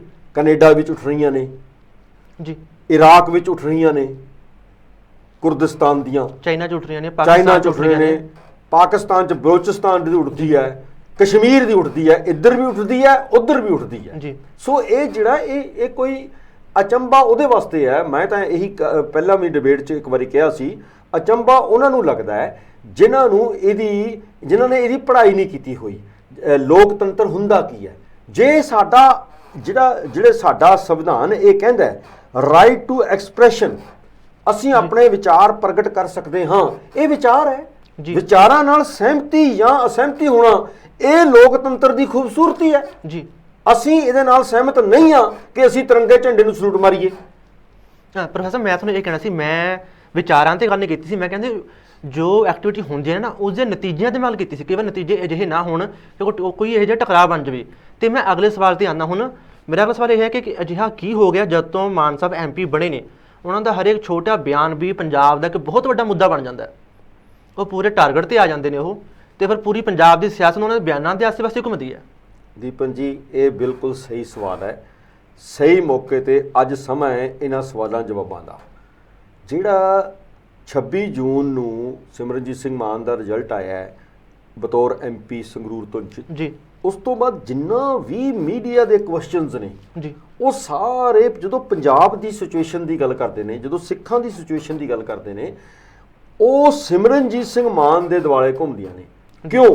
ਕਿਉਂਕਿ ਇਹ ਪਿਛਲੇ ਸਾਲਾਂ ਵਿੱਚ ਦੇਖਿਆ ਵੀ ਗਿਆ ਜੀ, ਤੇ ਇਹ ਹੈ ਵੀ ਸੀ ਕਿ ਸੰਗਰੂਰ ਆਮ ਆਦਮੀ ਪਾਰਟੀ ਜਿਹਨਾਂ ਦਾ ਅੱਜ ਪੰਜਾਬ 'ਚ ਰਾਜ ਹੈ, ਜਿਹੜੀ ਧਿਰ ਅੱਜ ਰਾਜ ਕਰ ਰਹੀ ਹੈ, ਉਹਨਾਂ ਦੀ ਇੱਕ ਕਿਸਮ ਦੀ ਰਾਜਧਾਨੀ ਮੰਨਿਆ ਜਾਂਦਾ ਸੀ, ਪੋਲੀਟੀਕਲ ਕੈਪੀਟਲ ਜੀ। ਉਸ ਪੋਲੀਟੀਕਲ ਕੈਪੀਟਲ ਜਾਂ ਉਸ ਪੋਲੀਟੀਕਲ ਕਿਲੇ ਨੂੰ ਜਦੋਂ ਸੇਂਧ ਲੱਗ ਗਈ, ਜਦੋਂ ਉਹਦੇ ਵਿੱਚ ਮਤਲਬ ਕਿ ਮੋਹਰਾ ਹੋ ਗਿਆ ਪੋਲੀਟੀਕਲ ਜੀ, ਉਹ ਹੋਇਆ ਸਿਮਰਨਜੀਤ ਸਿੰਘ ਮਾਨ ਵੱਲੋਂ, ਸਾਡੀ ਪਾਰਟੀ ਵੱਲੋਂ। ਤਾਂ ਸੁਭਾਵਕ ਸੀ ਹੁਣ ਜਿਹੜੀ ਸਟੇਟ ਦੀ ਗਵਰਨਮੈਂਟ ਹੈ ਉਹ ਸਿਮਰਨਜੀਤ ਸਿੰਘ ਮਾਨ ਤੇ ਐਸੇ ਗੱਲਾਂ ਮੀਡੀਆ ਰਾਹੀਂ ਚੁਕਾ ਰਹੀ ਹੈ ਜਾਂ ਚੁੱਕ ਰਹੀ ਹੈ ਮੀਡੀਆ ਦੇ ਵਿੱਚ, ਜਿਹਦੇ ਜਵਾਬ ਅਸੀਂ ਦੇਣੇ ਪੈਂਦੇ ਨੇ। ਉਹ ਅੱਜ ਜੋ ਲੱਗ ਰਿਹਾ ਹੈ ਪੰਜਾਬ ਦੀ ਸਿਆਸਤ ਆਮ ਆਦਮੀ ਪਾਰਟੀ ਵਰਸਸ ਸ਼੍ਰੋਮਣੀ ਅਕਾਲੀ ਦਲ ਅੰਮ੍ਰਿਤਸਰ ਹੋ ਗਈ ਹੈ। ਸੋ ਸੁਭਾਵਕ ਹੈ ਜਦੋਂ ਕਦੇ ਬਾਦਲ ਇੱਥੇ ਇੱਕ ਧਿਰ ਸੀ, ਜਦੋਂ ਕਦੇ ਕਾਂਗਰਸ ਇੱਕ ਸਾਡੇ ਵਾਂਗ ਧਿਰ ਸੀ, ਜਦੋਂ ਕਦੇ BJP ਤੇ ਬਾਦਲ ਇਕੱਠੇ ਹੋ ਕੇ ਇੱਕ ਧਿਰ ਸੀ, ਉਦੋਂ ਉਹਨਾਂ ਦੀਆਂ ਗੱਲਾਂ ਹੁੰਦੀਆਂ ਸੀ। ਅੱਜ ਉਹ ਧਿਰ ਨਹੀਂ ਨੇ, ਪਰਛਾਵੇਂ 'ਚ ਨੇ, ਸ਼ੈਡੋ 'ਚ ਨੇ, ਡਾਰਕਨੈਸ 'ਚ ਨੇ। ਤਾਂ ਕਰਕੇ ਸ਼੍ਰੋਮਣੀ ਅਕਾਲੀ ਦਲ ਅੰਮ੍ਰਿਤਸਰ ਮੁੱਖ ਵਿਰੋਧੀ ਪਾਰਟੀ ਦੀ ਮਤਲਬ ਕਿ ਭੂਮਿਕਾ ਨਿਭਾ ਰਹੀ ਹੈ ਆਵਾਮ ਦੇ ਵਿੱਚ, ਪੰਜਾਬ ਆਵਾਮ ਦੇ ਵਿੱਚ। ਇਸ ਲਈ ਕੋਸ਼ਿਸ਼ ਕੀਤੀ ਜਾਂਦੀ ਹੈ ਸਰਕਾਰ ਵੱਲੋਂ ਕਿ ਕਿਸੇ ਤਰੀਕੇ ਸਿਮਰਨਜੀਤ ਸਿੰਘ ਮਾਨ ਨੂੰ ਨੀਵਾਂ ਦਿਖਾਇਆ ਜਾਵੇ। ਹੁਣ ਉਦਾਹਰਨ ਦੇ ਤੌਰ ਤੇ ਮੈਂ ਇੱਕੋ ਗੱਲ ਕਹਿ ਕੇ ਖਤਮ ਕਰਦਾ ਕਿ ਪਿੱਛੇ ਜੇ ਇੱਕ ਜ਼ਮੀਨ ਤੇ ਕਬਜ਼ਾ ਛੁਡਾਉਣ ਦੀ ਗੱਲ ਪੰਜਾਬ ਦਾ ਮੁੱਖ ਮੰਤਰੀ ਸਰਦਾਰ ਭਗਵੰਤ ਸਿੰਘ ਮਾਨ ਖੁਦ ਜਾ ਕੇ ਕਰਕੇ ਆਇਆ ਜੀ। ਉਹਦੇ ਵਿੱਚ ਬੜੀ ਵੱਡੀ ਸ਼ਾਮ ਨੂੰ ਹਰ ਚੈਨਲ ਤੇ ਖਬਰ ਚੱਲੀ ਕਿ ਸਿਮਰਨਜੀਤ ਸਿੰਘ ਮਾਨ ਦੇ ਬੇਟੇ ਇਮਾਨ ਸਿੰਘ ਮਾਨ ਕੋਲ ਵੀ 125 ਕਿੱਲਾ ਛੁਡਾਇਆ ਗਿਆ ਜੀ। ਜਦੋਂ ਸਾਡੇ ਬੰਦਿਆਂ ਨੇ ਜਾ ਕੇ ਪਤਾ ਕੀਤਾ, ਕਿਉਂਕਿ ਸਾਡੀ ਨੌਲੇਜ 'ਚ ਇਹ ਗੱਲ ਹੈ ਹੀ ਨਹੀਂ ਸੀ, ਪਤਾ ਕੀਤਾ ਤਾਂ ਸਾਡੀ ਪੁਰਖੀ ਜ਼ਮੀਨ ਜਿਹੜੀ ਸਾਡੇ ਪਾਰਟੀ ਦੇ ਪ੍ਰਧਾਨ ਸਾਹਿਬ ਦੀ ਪਿਤਾ ਪੁਰਖੀ ਜ਼ਮੀਨ ਵੀ ਕੇਵਲ ਉੱਥੇ ਸਾਡੀ 8 ਕਿੱਲੇ ਸੀ ਜੀ। 8 ਕਿੱਲੇ 'ਚੋਂ 4 ਕਿੱਲੇ ਸਿਮਰਨਜੀਤ ਸਿੰਘ ਮਾਨ ਕੋਲ ਆ ਗਏ ਤੇ 4 ਕਿੱਲੇ ਉਹਨਾਂ ਦੇ ਭਰਾ ਕੋਲ ਚਲੇ ਗਏ, ਸਰਦਾਰ ਮਨਜੀਤ ਸਿੰਘ ਜੀ ਦੇ ਪਰਿਵਾਰ ਕੋਲ ਚਲੇ ਗਏ। 4 ਕਿੱਲਿਆਂ ਚੋਂ 2 ਕਿੱਲੇ ਇਮਾਨ ਸਿੰਘ ਮਾਨ ਕੋਲ ਆ ਗਏ ਤੇ 2 ਕਿੱਲੇ ਸਿਮਰਨਜੀਤ ਸਿੰਘ ਮਾਨ ਕੋਲ ਆ ਗਏ। 1.5-2 ਸਾਲ ਪਹਿਲਾਂ ਉਹ 4 ਕਿੱਲਿਆਂ ਚੋਂ ਸਵਾ 3 ਕਿੱਲੇ ਪੌਣੇ 4 ਕਿੱਲੇ ਜਿੰਨਾ ਵੀ ਉਹ ਅਸੀਂ ਵੇਚਤੀ ਸਾਡੀ ਪਾਰਟੀ ਦੇ ਉਹ ਇਮਾਨ ਸਿੰਘ ਹੋਣਾ ਨੇ, ਤੇ ਆਪਣੇ ਹੋਰ ਪੈਸੇ ਪਾ ਕੇ ਉੱਥੇ ਹੀ 12 ਕਿੱਲੇ ਹੋਰ ਲੈ ਲਈ। ਉਹ ਉਹਨਾਂ ਦੀ ਵਾਈਫ ਦੇ ਨਾਂ ਤੇ ਸਰਦਾਰ ਇਮਾਨ ਸਿੰਘ। ਸਰਦਾਰ ਇਮਾਨ ਸਿੰਘ ਦੇ ਨਾਮ ਤੇ ਅੱਜ ਮੈਂ ਮੀਡੀਆ 'ਚ ਬੋਲ ਰਿਹਾ, ਮੇਰੇ ਤੇ ਕੇਸ ਕੀਤਾ ਜਾਣਾ ਚਾਹੀਦਾ ਹੈ ਜੇ ਮੈਂ ਗਲਤ ਆ ਤਾਂ। 1.25 ਸਵਾ ਏਕੜ ਜ਼ਮੀਨ ਹੈ ਜਿਹਨੂੰ 125 ਏਕੜ ਜ਼ਮੀਨ ਕਿਹਾ ਗਿਆ ਹੈ। ਉਹ ਕਿਉਂ? ਉਹ ਤੁਹਾਡੇ ਸਵਾਲ ਦਾ ਜਵਾਬ ਹੈ ਕਿ ਅੱਜ ਸਿਮਰਨਜੀਤ ਸਿੰਘ ਮਾਨ ਤੇ ਹੀ ਕਿਉਂ ਸਵਾਲ? 1100 ਏਕੜ ਇੱਕ ਬੰਦੇ ਦੀ ਜ਼ਮੀਨ ਨਿਕਲੀ ਹੈ, 2800 ਏਕੜ ਦਾ ਉਹ ਦਾਅਵਾ ਕਰ ਰਹੇ ਨੇ, ਜਦ ਕਿ ਪਿੰਡ ਦੇ ਲੋਕ ਕਹਿੰਦੇ ਨੇ ਇਹ ਨਾ ਤਾਂ ਪੰਚਾਇਤੀ ਜ਼ਮੀਨ ਹੈ ਨਾ ਹੀ ਇਹ ਸਰਕਾਰੀ ਜ਼ਮੀਨ ਹੈ, ਇਹ ਸਾਡੀ ਖੁਦ ਮਾਲਕੀ ਦੀ ਜ਼ਮੀਨ ਹੈ ਤੇ ਸਾਡੇ ਤੋਂ ਇਹਨਾਂ ਲੋਕਾਂ ਨੇ ਅੱਡ-ਅੱਡ ਤਰੀਕੇ ਖਰੀਦੀ ਹੈ। ਅਸੀਂ ਤਾਂ ਖਰੀਦੀ ਹੀ 13 ਏਕੜ ਹੈ। ਸਿਮਰਨਜੀਤ ਸਿੰਘ ਮਾਨ ਦੇ ਬੇਟੇ ਇਮਾਨ ਸਿੰਘ ਦੇ ਨਾਂ ਤੇ ਤਾਂ ਪੁਰਾਣੀ ਜਿਹੜੇ ਉਹਨਾਂ ਦੇ ਸਰਦਾਰ ਜੋਗਿੰਦਰ ਸਿੰਘ ਮਾਨ ਉਹਨਾਂ ਦੇ ਦਾਦਾ ਜੀ ਸੀ ਇਮਾਨ ਸਿੰਘ ਜੀ ਦੇ, ਉਹਨਾਂ ਦੀ ਖਰੀਦੀ ਹੋਈ ਮਤਲਬ ਕਿ 8 ਏਕੜ ਚੋਂ ਸਵਾ ਏਕੜ ਬਚਦੀ ਹੈ ਜੀ। ਉਹਨੂੰ ਕਿਉਂ ਬਣਾਇਆ? ਇਦਾਂ ਦੀਆਂ ਹੋਰ ਗੱਲਾਂ ਵੀ ਨਾ ਆਪਣੇ ਸਾਹਮਣੇ ਆਈਆਂ ਨੇ ਤੇ ਆਉਣਗੀਆਂ, ਪਰ ਅਸੀਂ ਇਸ ਗੱਲੋਂ ਬਿਲਕੁਲ ਜਵਾਬਦੇਹ ਹਾਂ ਤੇ ਸੈਟੀਸਫਾਈਡ ਹਾਂ ਕਿ ਸਾਨੂੰ ਅੱਜ ਦੀ ਸਰਕਾਰ ਨੇ ਸਮੇਂ ਦੇ ਮੁਤਾਬਕ ਮੁੱਖ ਵਿਰੋਧੀ ਧਿਰ ਮੰਨਿਆ, ਤਾਂ ਜੋ ਵੀ ਗਲਤ ਪ੍ਰਚਾਰ ਉਹ ਕਰਨਗੇ ਅਸੀਂ ਉਹਦਾ ਜਵਾਬ ਦੇਵਾਂਗੇ। ਨਹੀਂ, ਮੈਂ ਸਵਾਲ ਮੈਂ ਤਾਂ ਕਿਹਾ ਸੀ, ਉਹਨਾਂ ਦੇ ਹਰੇਕ ਛੋਟਾ ਜੋ ਬਿਆਨ ਉਹ ਆਪਣੇ ਵਿੱਚ ਇੱਕ ਵਿਵਾਦ ਬਣ ਜਾਂਦਾ ਜਾਂ ਕਹਿ ਲਓ ਕਿ ਮੁੱਖ ਮੁੱਦਾ ਬਣ ਜਾਂਦਾ ਪੰਜਾਬ ਦਾ। ਜਿਵੇਂ ਆਪਾਂ ਵੀ ਮੀਡੀਆ ਵਿੱਚ ਰਹਿੰਦੇ ਹਾਂ ਤੇ ਕਾਫੀ ਆਪਾਂ ਐਨਾਲਿਸਿਸ ਕਰਦੇ ਹਾਂ, ਇਲੈਕਸ਼ਨ ਤੋਂ ਪਹਿਲਾਂ ਜੋ ਸਪੋਰਟ ਮਿਲਦੀ ਸੀ ਸਿਮਰਨਜੀਤ ਮਾਨ ਨੂੰ, ਉਹ ਕੁਝ ਬਿਆਨਾਂ ਤੋਂ ਬਾਅਦ ਕੁਝ ਲੋਕ ਉਹਨਾਂ ਦੇ ਕਹਿ ਲਓ ਕਿ ਖਿਲਾਫ ਵੀ ਭੁਗਤਦੇ ਨਜ਼ਰ ਆ ਰਹੇ ਨੇ। ਇੱਕ ਦੋ ਬਿਆਨ ਨੂੰ ਲੈ ਕੇ ਮੈਂ ਤਾਂ ਕਹਿ ਰਿਹਾ ਕਿ ਜੋ ਲੋਕ ਹੱਕ 'ਚ ਭੁਗਤਦੇ ਪਏ ਸੀਗੇ ਕੁਝ ਬਿਆਨਾਂ ਕਰਕੇ ਉਹ ਖਿਲਾਫ ਨਜ਼ਰ ਆਉਂਦੇ ਪਏ ਨੇ। ਹਾਂ, ਮੈਂ ਤਾਂ ਤੁਹਾਨੂੰ ਉਹ ਗੱਲ ਕਹੀ ਆ। ਉਹ ਬਿਲਕੁਲ ਇਹ ਗੱਲ ਥੋੜਾ ਜਿਹਾ ਸਾਡਾ ਫਿਕਰ ਵੀ ਵਧਾਉਂਦਾ ਹੈ ਕਿ ਅਸੀਂ ਉਹਨਾਂ ਨੂੰ ਸਮਝਾ ਨਹੀਂ ਸਕੇ ਫਿਲਹਾਲ, ਅੱਗੇ ਸਮਝਾ ਲਾਂਗੇ, ਪਰ ਜਦੋਂ ਤੋਂ ਅਸੀਂ ਬਿਆਨ ਦਿੱਤਾ ਉਦੋਂ ਤੋਂ ਅੱਜ ਤੱਕ ਜਿੰਨੇ ਵੀ ਦਿਨ ਬੀਤੇ ਨੇ ਉਹਦੇ 'ਚ ਸਾਨੂੰ ਫੋਨਾਂ ਰਾਹੀਂ ਜਾਂ ਸਿਸਟਮ ਰਾਹੀਂ ਸਾਨੂੰ ਇਸ ਆਇਆ ਕਿ ਅਸੀਂ ਹੁਣ ਸਮਝ ਗਏ ਹਾਂ। ਪਰ ਫਿਰ ਵੀ ਮੈਂ ਮੰਨਦਾ ਕਿ ਭਗਤ ਸਿੰਘ ਵਾਲੇ ਸਵਾਲ ਦੇ ਉੱਪਰ ਬਹੁਤ ਜ਼ਿਆਦਾ ਲੜਕਿਆਂ ਦੇ ਵਿੱਚ ਜਿਹੜੇ ਨੌਜਵਾਨ ਬੱਚੇ ਬੱਚੀਆਂ ਨੇ ਉਹਨਾਂ ਵਿੱਚ ਇੱਕ ਭੁਲੇਖਾ ਜ਼ਰੂਰ ਪਿਆ ਸੀ, ਜਿਹੜਾ ਤੁਸੀਂ ਕਹਿੰਦੇ ਵੀ ਤੁਹਾਡੇ ਹੱਕ 'ਚ ਸੀ, ਅੱਜ ਉਹ ਤੁਹਾਡੇ ਹੱਕ 'ਚ ਨਹੀਂ ਦਿਸ ਰਹੇ, ਉਹ ਫਰਕ ਜ਼ਰੂਰ ਪਿਆ। ਪਰ ਸਾਨੂੰ ਪੂਰਨ ਯਕੀਨ ਹੈ ਕਿਉਂਕਿ ਭਗਤ ਸਿੰਘ ਵਾਲਾ ਕੇਸ ਤਾਂ ਅਸੀਂ ਪਟਿਆਲੇ ਤੋਂ 2013 ਵਿੱਚ ਜਿੱਤ ਚੁੱਕੇ ਹਾਂ। ਅਦਾਲਤ ਨੇ ਸਾਨੂੰ ਇਹਦੇ ਵਿੱਚ ਬਰੀ ਕੀਤਾ, ਬਾ ਇੱਜ਼ਤ ਭਾਵ ਸਾਡਾ ਦੋਸ਼ੀ ਸਾਨੂੰ ਨਹੀਂ ਮੰਨਿਆ। ਸੋ ਉਹ ਗੱਲ ਤਾਂ ਅਸੀਂ ਸਮਝਾ ਲਾਂਗੇ। ਜੇ ਇਹ ਵਾਵਰੋਲੇ ਸਰਕਾਰਾਂ ਖੜੀਆਂ ਕਰਨੀਆਂ ਚਾਹਣਗੇ, ਜਿਵੇਂ ਕਿਸੇ ਨੇ ਕਹਿਤਾ ਜੀ ਮੈਂ ਉਹਦੀ ਪੱਗ ਲਾ ਦਾਂਗਾ ਸਿਮਰਨਜੀਤ ਸਿੰਘ ਮਾਨ ਦੀ, ਤਾਂ ਜਦੋਂ ਵਿਰੋਧ ਹੋਇਆ ਤੇ ਉਹ ਮਾਫੀ ਮੰਗ ਗਿਆ। ਸੋ ਇਹ ਜਿਹੀਆਂ ਗੱਲਾਂ ਆਮ ਲੋਕਾਂ ਤੋਂ ਕਰਵਾਉਣੀਆਂ ਅਸੀਂ ਸਮਝਦੇ ਹਾਂ ਕਿ ਆਪ ਸਰਕਾਰ ਕਰਵਾ ਰਹੀ ਹੈ, ਪਰ ਅਸੀਂ ਜਿੱਥੇ ਠੀਕ ਹੋਵਾਂਗੇ ਉੱਥੇ ਅਸੀਂ ਆਪ ਜੀ ਦੇ ਸਹਿਯੋਗ ਨਾਲ ਜਾਂ ਹੋਰ ਮੀਡੀਆ ਦੇ ਸਹਿਯੋਗ ਨਾਲ ਅਸੀਂ ਜਵਾਬ ਦੇ ਹਾਂ ਤੇ ਜਵਾਬ ਦੇਵਾਂਗੇ। ਹਾਂ ਪ੍ਰੋਫੈਸਰ, ਮੈਂ ਤੁਹਾਨੂੰ ਥੋੜ੍ਹੀ ਤੋਂ ਇੱਕ ਇਨਫੋਰਮੇਸ਼ਨ ਲੈਣਾ ਚਾਹੁੰਦਾ। ਜੋ ਹੁਣ ਸੰਗਰੂਰ ਦੀਆਂ ਇਲੈਕਸ਼ਨਸ ਹੋਈਆਂ, ਮਾਨ ਸਾਹਿਬ ਜਿੱਤੇ ਨੇ, ਮੇਰਾ ਸਵਾਲ ਇਸ ਤੋਂ ਬਾਅਦ ਸ਼ੁਰੂ ਹੋਏਗਾ। ਮੈਂ ਪੁੱਛਣਾ ਚਾਹਾਂਗਾ ਕਿ ਅਜਿਹੇ ਕਿਹੜੇ ਕਾਰਨ ਸੀਗੇ ਜਾਂ ਕਿਸ ਦੀ ਕਮੀ ਦੇ ਕਰਕੇ ਤੁਸੀਂ ਜਿੱਤ ਗਏ? ਥੋੜੀ ਤਾਕਤ ਹੋਏਗੀ ਆਪਣੇ ਪਾਸੇ ਹੁੰਦੀ ਹੈ, ਪਰ ਕਿਤੇ ਨਾ ਕਿਤੇ ਕਮੀ ਅਕਾਲੀ ਦਲ ਦੀ ਵੀ ਰਹੀ ਹੈ, ਕਾਂਗਰਸ ਦੀ ਵੀ ਰਹੀ ਹੈ। ਤੁਹਾਡੀ ਇਹਨਾਂ ਸਾਹਮਣੇ ਜੋ ਇੱਕ ਧਿਰ ਖੜੀ ਹੋਈ ਸੀ ਉਹ ਆਪ ਖੜੀ ਹੋਈ ਸੀ ਜਿਹਨਾਂ ਮੁਕਾਬਲਾ ਚੱਲਿਆ, ਬਾਕੀ ਇਹਨਾਂ ਕੋਈ ਮੁਕਾਬਲਾ ਰਿਹਾ ਨਹੀਂ। ਮੇਰਾ ਸਵਾਲ ਇਹ ਹੈ ਕਿ ਕਿਹਨਾਂ ਦੀ ਕਮੀ ਕਰਕੇ ਤੁਸੀਂ ਉੱਥੇ ਤੁਹਾਨੂੰ ਇਹਦਾ ਫਾਇਦਾ ਮਿਲਿਆ? ਮੈਂ ਤੁਹਾਨੂੰ ਸਵਾਲ ਇਸ ਤੋਂ ਬਾਅਦ ਪੁੱਛਣਾ ਅਗਲਾ। ਹਾਂ, ਜੇ ਤੁਸੀਂ ਪੁੱਛਦੇ ਹੋ ਮੈਂ ਜਵਾਬ ਦੇ ਦੂੰਗਾ। ਹਾਂ, ਮੈਂ ਤੁਹਾਨੂੰ ਪੁੱਛਣਾ ਚਾਹੁੰਦਾ ਕਿ ਕਿਸ ਦੀ ਕਮੀ ਕਰਕੇ ਤੁਹਾਨੂੰ ਉੱਥੇ ਸਪੋਰਟ ਲੱਗਦਾ ਕਿ ਮਿਲ ਗਈ? ਅਕਾਲੀ ਦਲ ਦੀ ਕਮੀ ਤੁਹਾਨੂੰ ਲੱਗਦਾ ਕਿ ਅਕਾਲੀ ਦਲ ਦੀ ਕਮੀ ਕਰਕੇ ਤੁਹਾਨੂੰ ਸਪੋਰਟ ਮਿਲੀ ਹੈ? ਨਹੀਂ, ਇਕੱਲੇ ਅਕਾਲੀ ਦਲ ਦੀਆਂ ਕਮੀਆਂ ਕਰਕੇ ਨਹੀਂ ਮਿਲੀ ਜੀ। ਉਹਦੇ ਵਿੱਚ ਕੀ ਹੈ ਕਿ ਜਦੋਂ ਅਸੀਂ 84 ਤੋਂ ਬਾਅਦ ਸਾਡੀ ਪਾਰਟੀ ਬਣੀ ਆ, ਅਦਰਵਾਈਜ਼ 80 ਲੋਕ ਜਿਹੜੇ ਇਸ ਪਾਰਟੀ 'ਚ ਹੈਗੇ ਆ, ਮਾਨ ਸਾਹਿਬ ਅਸੀਂ ਹੋਰ, ਉਹ ਕਿਸੇ ਵੀ ਰਾਜਸੀ ਇੱਛਾ ਕਰਕੇ ਇੱਧਰ ਨਹੀਂ ਸੀ ਆਏ, ਅਸੀਂ ਹਾਲਾਤ ਮੁਤਾਬਕ ਇੱਧਰ ਆਏ ਸੀ। ਪਰ ਅੱਜ ਅਸੀਂ ਇੱਕ ਧਿਰ ਬਣ ਗਏ ਹਾਂ। ਅਸੀਂ ਦੇਖਿਆ ਕਿ ਸਾਨੂੰ ਪੋਲੀਟੀਕਲ ਧਿਰ ਬਣਨਾ ਪਊਗਾ ਤਾਂ ਜਾ ਕੇ ਉਹ ਗੱਲਾਂ ਹੋਣਗੀਆਂ ਜਿਹੜੀਆਂ ਅਸੀਂ ਚਾਹੁੰਦੇ ਹਾਂ ਕਿ ਸਰਕਾਰਾਂ ਕਰਨ, ਜੋ ਸੰਜय ਜਰਨੈਲ ਸਿੰਘ ਚਾਹੁੰਦੇ ਸੀ। ਉਹ ਜਿਹੜੀ ਗੱਲ ਹੈ, ਅਸੀਂ ਜਦੋਂ ਸਮਝਾਉਂਦੇ ਸਮੇਂ ਦੇ ਨਾਲ ਇਹ ਵਰਤਾਰਾ ਵਾਪਰਦਾ ਅਸੀਂ ਅੱਖੀ ਦੇਖਿਆ ਕਿ ਉਹ ਨੌਜਵਾਨ ਜਿਹੜੇ ਕਦੇ ਸਾਡੇ ਤੋਂ ਆਪਣੀਆਂ ਜਾਨਾਂ ਤੱਕ ਨਿਸ਼ਾਵਰ ਭਾਵ ਸਾਡੇ ਨਾਲ ਚੱਲਣ ਲਈ ਹਰ ਤਰ੍ਹਾਂ ਨਾਲ ਤਿਆਰ ਸੀ, ਉਹ ਹੌਲੀ-ਹੌਲੀ ਸਰਕਾਰਾਂ ਦੇ ਪ੍ਰਾਪੇਗੰਡੇ ਦੇ ਵਿੱਚ ਆ ਕੇ ਜਾਂ ਫੈਸਿਲਿਟੀਜ਼ ਦੇ ਵਿੱਚ ਆ ਕੇ ਸਾਡੇ ਤੋਂ ਦੂਰ ਹੋ ਗਏ। ਅਸੀਂ 99 ਜਿੱਤੇ, ਬਹੁਤ ਵੱਡੇ ਮਾਰਜਨ ਦੇ ਨਾਲ ਜਿੱਤੇ, 99 ਜਿੱਤੇ, ਫਿਰ ਵੀ ਇਸੇ ਸੰਗਰੂਰ ਚੋਂ ਜਿੱਤੇ। ਉਹ ਤੋਂ ਬਾਅਦ 23 ਸਾਲ ਸਾਨੂੰ ਸਿਆਣਿਆਂ ਨਹੀਂ, ਲੋਕਾਂ ਨੇ, ਅਸੀਂ ਉਹੀ ਕਹਿੰਦੇ ਸੀ ਜੋ ਅਸੀਂ 84 ਚ ਕਹਿੰਦੇ ਸੀ, ਜੋ ਅਸੀਂ 99 ਚ ਕਹਿੰਦੇ ਸੀ। ਪਰ ਕੁਝ ਕੁਦਰਤ ਦਾ ਵਰਤਾਰਾ ਐਸਾ ਹੋਇਆ ਕਿ ਉਹਨਾਂ ਗੱਲਾਂ ਨੂੰ ਅੱਜ ਦੇ ਟਾਈਮ ਤੇ ਸਰਦਾਰ ਦੀਪ ਸਿੰਘ ਸਿੱਧੂ ਨੇ ਪਹਿਚਾਣ ਲਿਆ ਕਿ ਆਹ ਗੱਲਾਂ ਜਿਹੜੀਆਂ ਨੇ ਇਸ ਧਰਤੀ ਦੀ ਸਿਆਸਤ ਕਰਨ ਵਾਲੇ ਲੋਕਾਂ ਦੀਆਂ ਹੋਣੀਆਂ ਚਾਹੀਦੀਆਂ ਨੇ, ਜਿਹੜੀਆਂ ਸਿਮਰਨਜੀਤ ਸਿੰਘ ਮਾਨ ਕਹਿ ਰਹੇ ਨੇ। ਉਹਦੀਆਂ ਗੱਲਾਂ ਉਹੀ ਜਿਹੜੀਆਂ ਅਸੀਂ ਕਹਿ ਰਹੇ ਸੀ, ਸਾਡੀਆਂ ਨਹੀਂ ਸਮਝੀਆਂ, ਨੌਜਵਾਨ ਨੇ ਉਹਦੀਆਂ ਦੀਆਂ ਸਮਝ ਲਈਆਂ। ਸਮਝਣ ਤੋਂ ਬਾਅਦ ਕੁਦਰਤੀ ਇਲੈਕਸ਼ਨ ਆ ਗਈ, ਜਿਹੜੀ ਪਹਿਲੀ ਆਈ ਹੈ ਇਸ ਤੋਂ ਪਹਿਲਾਂ ਵਿਧਾਨ ਸਭਾ ਵਾਲੀ, ਉੱਥੇ ਖੁਦ ਦੀਪ ਸਿੱਧੂ ਆਪ ਆ ਗਿਆ ਤੇ ਉਹ ਸਿੱਧਾ ਸਿਮਰਨਜੀਤ ਸਿੰਘ ਮਾਨ ਦੀ ਉਹਨੇ ਮਦਦ ਕਰਤੀ। ਮੈਂ ਇਹੀ ਸਵਾਲ ਕਰਨਾ ਚਾਹੁੰਦਾ ਸੀਗਾ, ਤੁਹਾਡੀ ਪਾਰਟੀ ਨੂੰ ਜਿਹੜੀ ਵੱਡੀ ਸਪੋਰਟ ਹੈ ਇੱਕ ਪੰਥਕ ਵੋਟ ਦੀ ਹੈ, ਤੁਸੀਂ ਵੀ ਸਹੀ ਮੰਨ ਦੋਗੇ ਇਸਨੂੰ ਕਿ ਪੰਥਕ ਵੋਟ ਦੀ ਬਹੁਤ ਵੱਡੀ ਸਪੋਰਟ ਹੈ। ਹਾਲੇ ਸਭ ਤੋਂ ਵੱਡੀ ਸਪੋਰਟ ਤੁਹਾਡੀ ਪਾਰਟੀ ਨੂੰ ਪੰਥਕ ਵੋਟ ਦੀ ਹੈ। ਮੈਂ ਕਹਿੰਦਾ ਕਿ ਪੰਥਕ ਜਿਹੜੀ ਪਾਰਟੀ ਨੇ ਦੋ ਹੀ ਘਵਾਈ ਜਾਂਦੀਆਂ ਪੰਜਾਬ ਦੇ ਵਿੱਚ, ਇੱਕ ਅਕਾਲੀ ਦਲ ਬਾਦਲ, ਦੂਜਾ ਅਕਾਲੀ ਦਲ ਮਾਨ। ਮੈਂ ਤਾਂ ਕਹਿੰਦਾ ਅਕਾਲੀ ਦਲ ਦੇ ਕਹ ਲਓ ਕਿ ਘਟਨ ਵਧਣ ਦੇ ਨਾਲ ਤੁਹਾਡੀ ਅਕਾਲੀ ਦਲ ਮਾਨ ਨੂੰ ਫਰਕ ਪੈਣਾ। ਮੈਂ ਉੱਥੇ ਹੀ ਆ ਰਿਹਾ, ਮੈਂ ਤਾਂ ਹੀ ਤੁਹਾਨੂੰ ਸਵਾਲ ਪੁੱਛਿਆ ਸੀ। ਮੈਂ ਉੱਥੇ ਆ ਰਿਹਾ ਦੀਪਨ ਜੀ, ਜਦੋਂ ਦੀਪ ਸਿੱਧੂ ਸਾਡੇ ਨਾਲ ਅਮਰਗੜ੍ਹ ਜਾਂ ਹੋਰ ਜਗ੍ਹਾ ਤੇ ਆ ਗਿਆ ਪਿਛਲੀ ਤਾਂ ਬੱਚਿਆਂ ਨੂੰ ਸਮਝ ਆ ਗਈ ਕਿ ਹੁਣ ਸਾਡੀ ਧਿਰ ਜਿਹੜੀ ਹੈ ਉਹਦੀ ਰਿਪਰੈਜ਼ੈਂਟੇਸ਼ਨ, ਭਾਵ ਪੰਜਾਬ ਦੀ ਸਿਆਸਤ, ਜਿਹੜੇ ਅਕਾਲੀਆਂ ਨੂੰ ਵੋਟ ਪਾਉਂਦੇ ਸੀ ਉਹ ਲੋਕ, ਉਹੀ ਤਬਦੀਲੀ ਮਤਲਬ ਕਿ ਪੰਥਕ ਉਹ ਲੋਕ ਸਮਝਣ ਲੱਗ ਗਏ ਨਹੀਂ ਇਹ ਨਹੀਂ ਸਾਡੀ ਧਿਰ ਇਹ ਹੈ, ਕਿਉਂਕਿ ਉਹਨਾਂ ਨੂੰ ਦੀਪ ਦੀ ਗੱਲ ਸਮਝ ਆਈ, ਦੀਪ ਰਾਹੀਂ ਅਸੀਂ ਸਮਝ ਆਏ ਦੁਬਾਰਾ ਜੀ।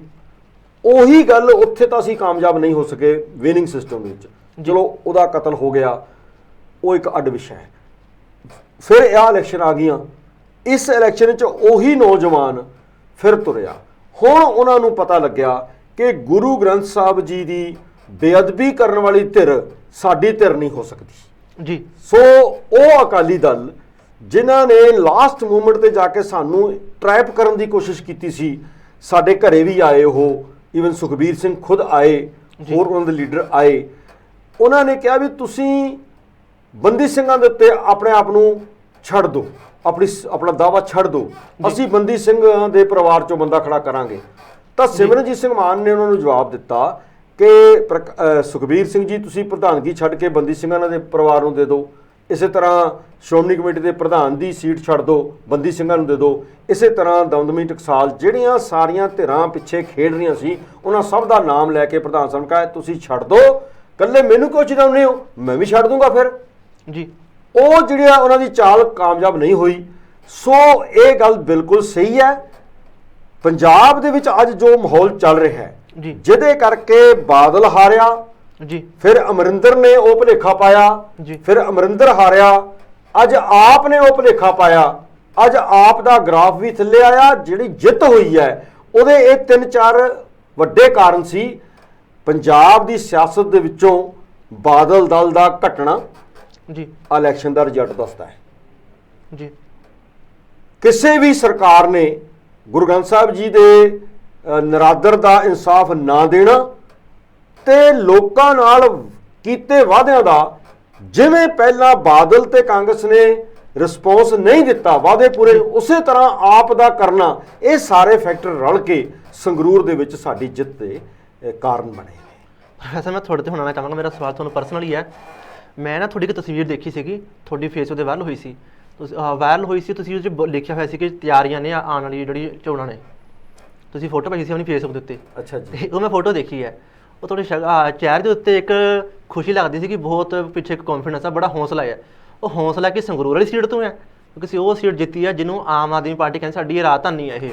ਹਾਂਜੀ ਹਾਂ। ਉਹ ਹੌਸਲਾ ਕਿਸ ਚੀਜ਼ ਦਾ ਸੀ? ਉਹ ਦੇਖੋ, ਉਹ ਹੌਸਲਾ 2-3 ਕਾਰਨਾਂ ਕਰਕੇ ਸੀ। ਪਹਿਲੀ ਗੱਲ ਤਾਂ ਇਹ ਹੈ ਕਿ ਜਿਸ ਸੰਘਰਸ਼ ਦੇ ਵਿੱਚੋਂ ਮੈਂ ਜਨਮ ਲਿਆ ਹੈ ਜੀ, ਸੰਘਰਸ਼ ਦਾ ਉਮੀਦਾਂ ਤੁਹਾਨੂੰ ਪੂਰੀਆਂ ਲੱਗਦੀਆਂ ਸੀ ਤਸਵੀਰ ਦੇ ਵਿੱਚ। ਸੰਘਰਸ਼ ਦਾ ਜਨਮ ਹੈ ਜਿਹੜਾ ਜੀ, ਉਹ ਮੇਰਾ ਹੋਇਆ 1981 ਤੋਂ ਬਾਅਦ ਤੇ ਸੰਤ ਜਰਨੈਲ ਸਿੰਘ ਜੀ ਦੇ ਨਾਲ ਰਹਿਣ ਕਰਕੇ। ਮੈਂ ਆਪਣੀ ਦੁਨਿਆਵੀ ਪੜ੍ਹਾਈ ਪੂਰੀ ਕੀਤੀ ਹੈ, ਪਰ ਲੈਕਚਰਰ ਰਿਹਾ ਯੂਨੀਵਰਸਿਟੀ ਦੇ ਵਿੱਚ, ਉੱਥੇ ਪੜ੍ਹਾਇਆ, ਫਿਰ ਛੱਡਤਾ। ਪਰ ਮੈਂ ਹੌਸਲੇ ਵਿੱਚ ਤਾਂ ਉਦੋਂ ਤੋਂ ਲੈ ਕੇ ਅੱਜ ਤੱਕ ਹੈਗਾ। ਇੱਕ ਗੱਲ, ਪਰ ਆ ਜਿਹੜੀ ਉਚੇਚੀ ਜੀ ਤੁਸੀਂ ਖੁਸ਼ੀ ਦੇਖੀ ਹੋਏਗੀ ਚਿਹਰੇ ਤੇ, ਮੈਨੂੰ ਤਾਂ ਤੁਸੀਂ ਦੱਸ ਰਹੇ ਹੋ, ਉਹ ਹੋ ਜਾਂਦਾ ਜਦੋਂ ਬੰਦੇ ਦੇ ਅੰਦਰ ਹੁੰਦਾ ਤਾਂ ਚਿਹਰੇ ਤੇ ਆ ਹੀ ਜਾਂਦਾ ਹੈ। ਇੱਕ ਤਾਂ ਸੰਗਰੂਰ ਦੀ ਜਿੱਤ ਸਾਨੂੰ ਇਹ ਸੁਨੇਹਾ ਦੇਗੀ ਵੀ ਭਰਾਵੋ ਹੁਣ ਚੱਲੋ ਪੰਜਾਬ 'ਚ ਤੁਹਾਡੀ ਜਿਹੜੀ ਘਾਲਣਾ ਹੈ, ਸੱਚ ਦੀ ਘਾਲਣਾ ਅਸੀਂ ਸਮਝਦੇ ਹਾਂ, ਅਸੀਂ ਦੱਸਣ ਨੂੰ ਵੀ ਤਿਆਰ ਹਾਂ, ਉਹਨੂੰ ਹੁਣ ਬੂਰ ਪੈਣ ਲੱਗਾ ਤੇ ਸਾਰੇ ਪੰਜਾਬ 'ਚ ਤੁਰੋ।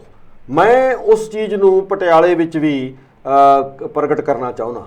ਮੈਂ ਚਾਹੁੰਦਾ ਕਿ ਅਸੀਂ ਅੱਜ ਪਟਿਆਲੇ ਵਿੱਚ ਵੀ ਬਿਲਕੁਲ ਬਾਕੀਆਂ ਦੇ ਮੁਕਾਬਲੇ ਦੀ ਧਿਰਾਂ ਤੇ ਪਟਿਆਲੇ 'ਚੋਂ ਮੈਂ ਖੜਾ ਜਾਂ ਕੋਈ ਖੜੇ ਜੀ, ਉਹਦੇ ਵਿੱਚ ਜਿਹੜੀ ਇੱਕ ਉਤਸ਼ਾਹ ਹੈ ਸਾਨੂੰ ਉਹ ਮੇਰੇ ਚਿਹਰੇ ਤੇ ਦੇਖਿਆ ਜਾ ਸਕਦਾ ਹੈ।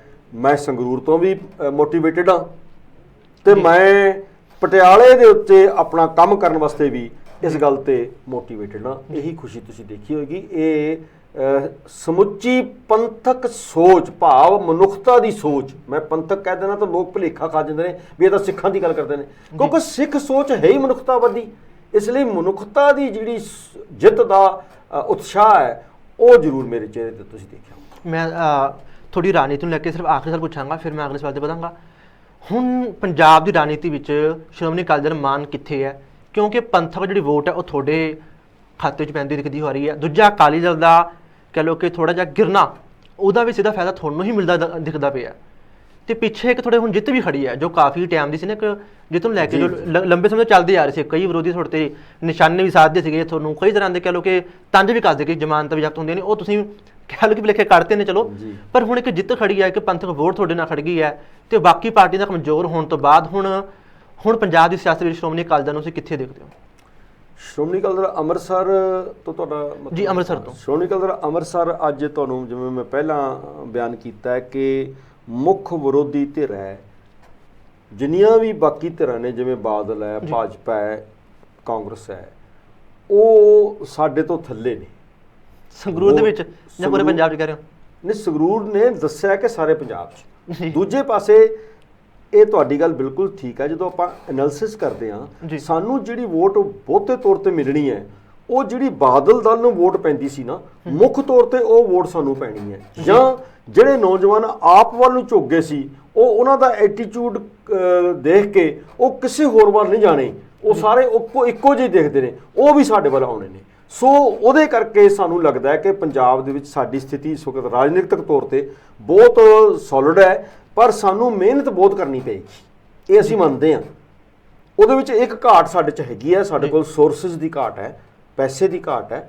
ਉਹ ਕਿਸੇ ਤਰੀਕੇ ਅਸੀਂ ਪੂਰੀ ਤਾਂ ਨਹੀਂ ਕਰ ਸਕਦੇ, ਪਰ ਅਸੀਂ ਤਾਂ ਲੋਕਾਂ ਤੇ ਹੀ ਡਿਪੈਂਡ ਕਰਦੇ ਹਾਂ। ਅਦਰਵਾਈਜ਼ ਸਾਰੇ ਪੰਜਾਬ, ਜਿਵੇਂ ਹੁਣ ਕੱਲ੍ਹ ਦੇ ਬਿਆਨ ਚੱਲ ਰਹੇ ਨੇ, ਬਾਦਲ ਦਲ ਆਪਸ ਵਿੱਚ ਹੀ ਇੰਨਾ ਉਲਝਿਆ ਹੋਇਆ ਹੈ ਕਿ ਅਯਾਲੀ ਜਿਹੜਾ ਉਹਨਾਂ ਦਾ ਇੱਕੋ ਇੱਕ ਐਮਐਲਏ ਹੈ, ਬਾਕੀ ਦੋ ਐਮਐਲਏ ਦਾ ਚਲੋ ਪਰਿਵਾਰਕ ਨੇ, ਇੱਕ ਬੀਬੀ ਜੀ ਨੇ ਤੇ ਦੂਜੇ, ਪਰ ਅਯਾਲੀ ਇੱਕੋ ਇੱਕ ਉਹਨਾਂ ਦਾ ਐਮਐਲਏ ਹੈ ਜਿਹਨੇ ਬੀਜੇਪੀ ਨੂੰ ਉਹਨਾਂ ਦੇ ਕਹਿਣ ਦੇ ਬਾਵਜੂਦ ਵੋਟ ਵੀ ਨਹੀਂ ਪਾਈ।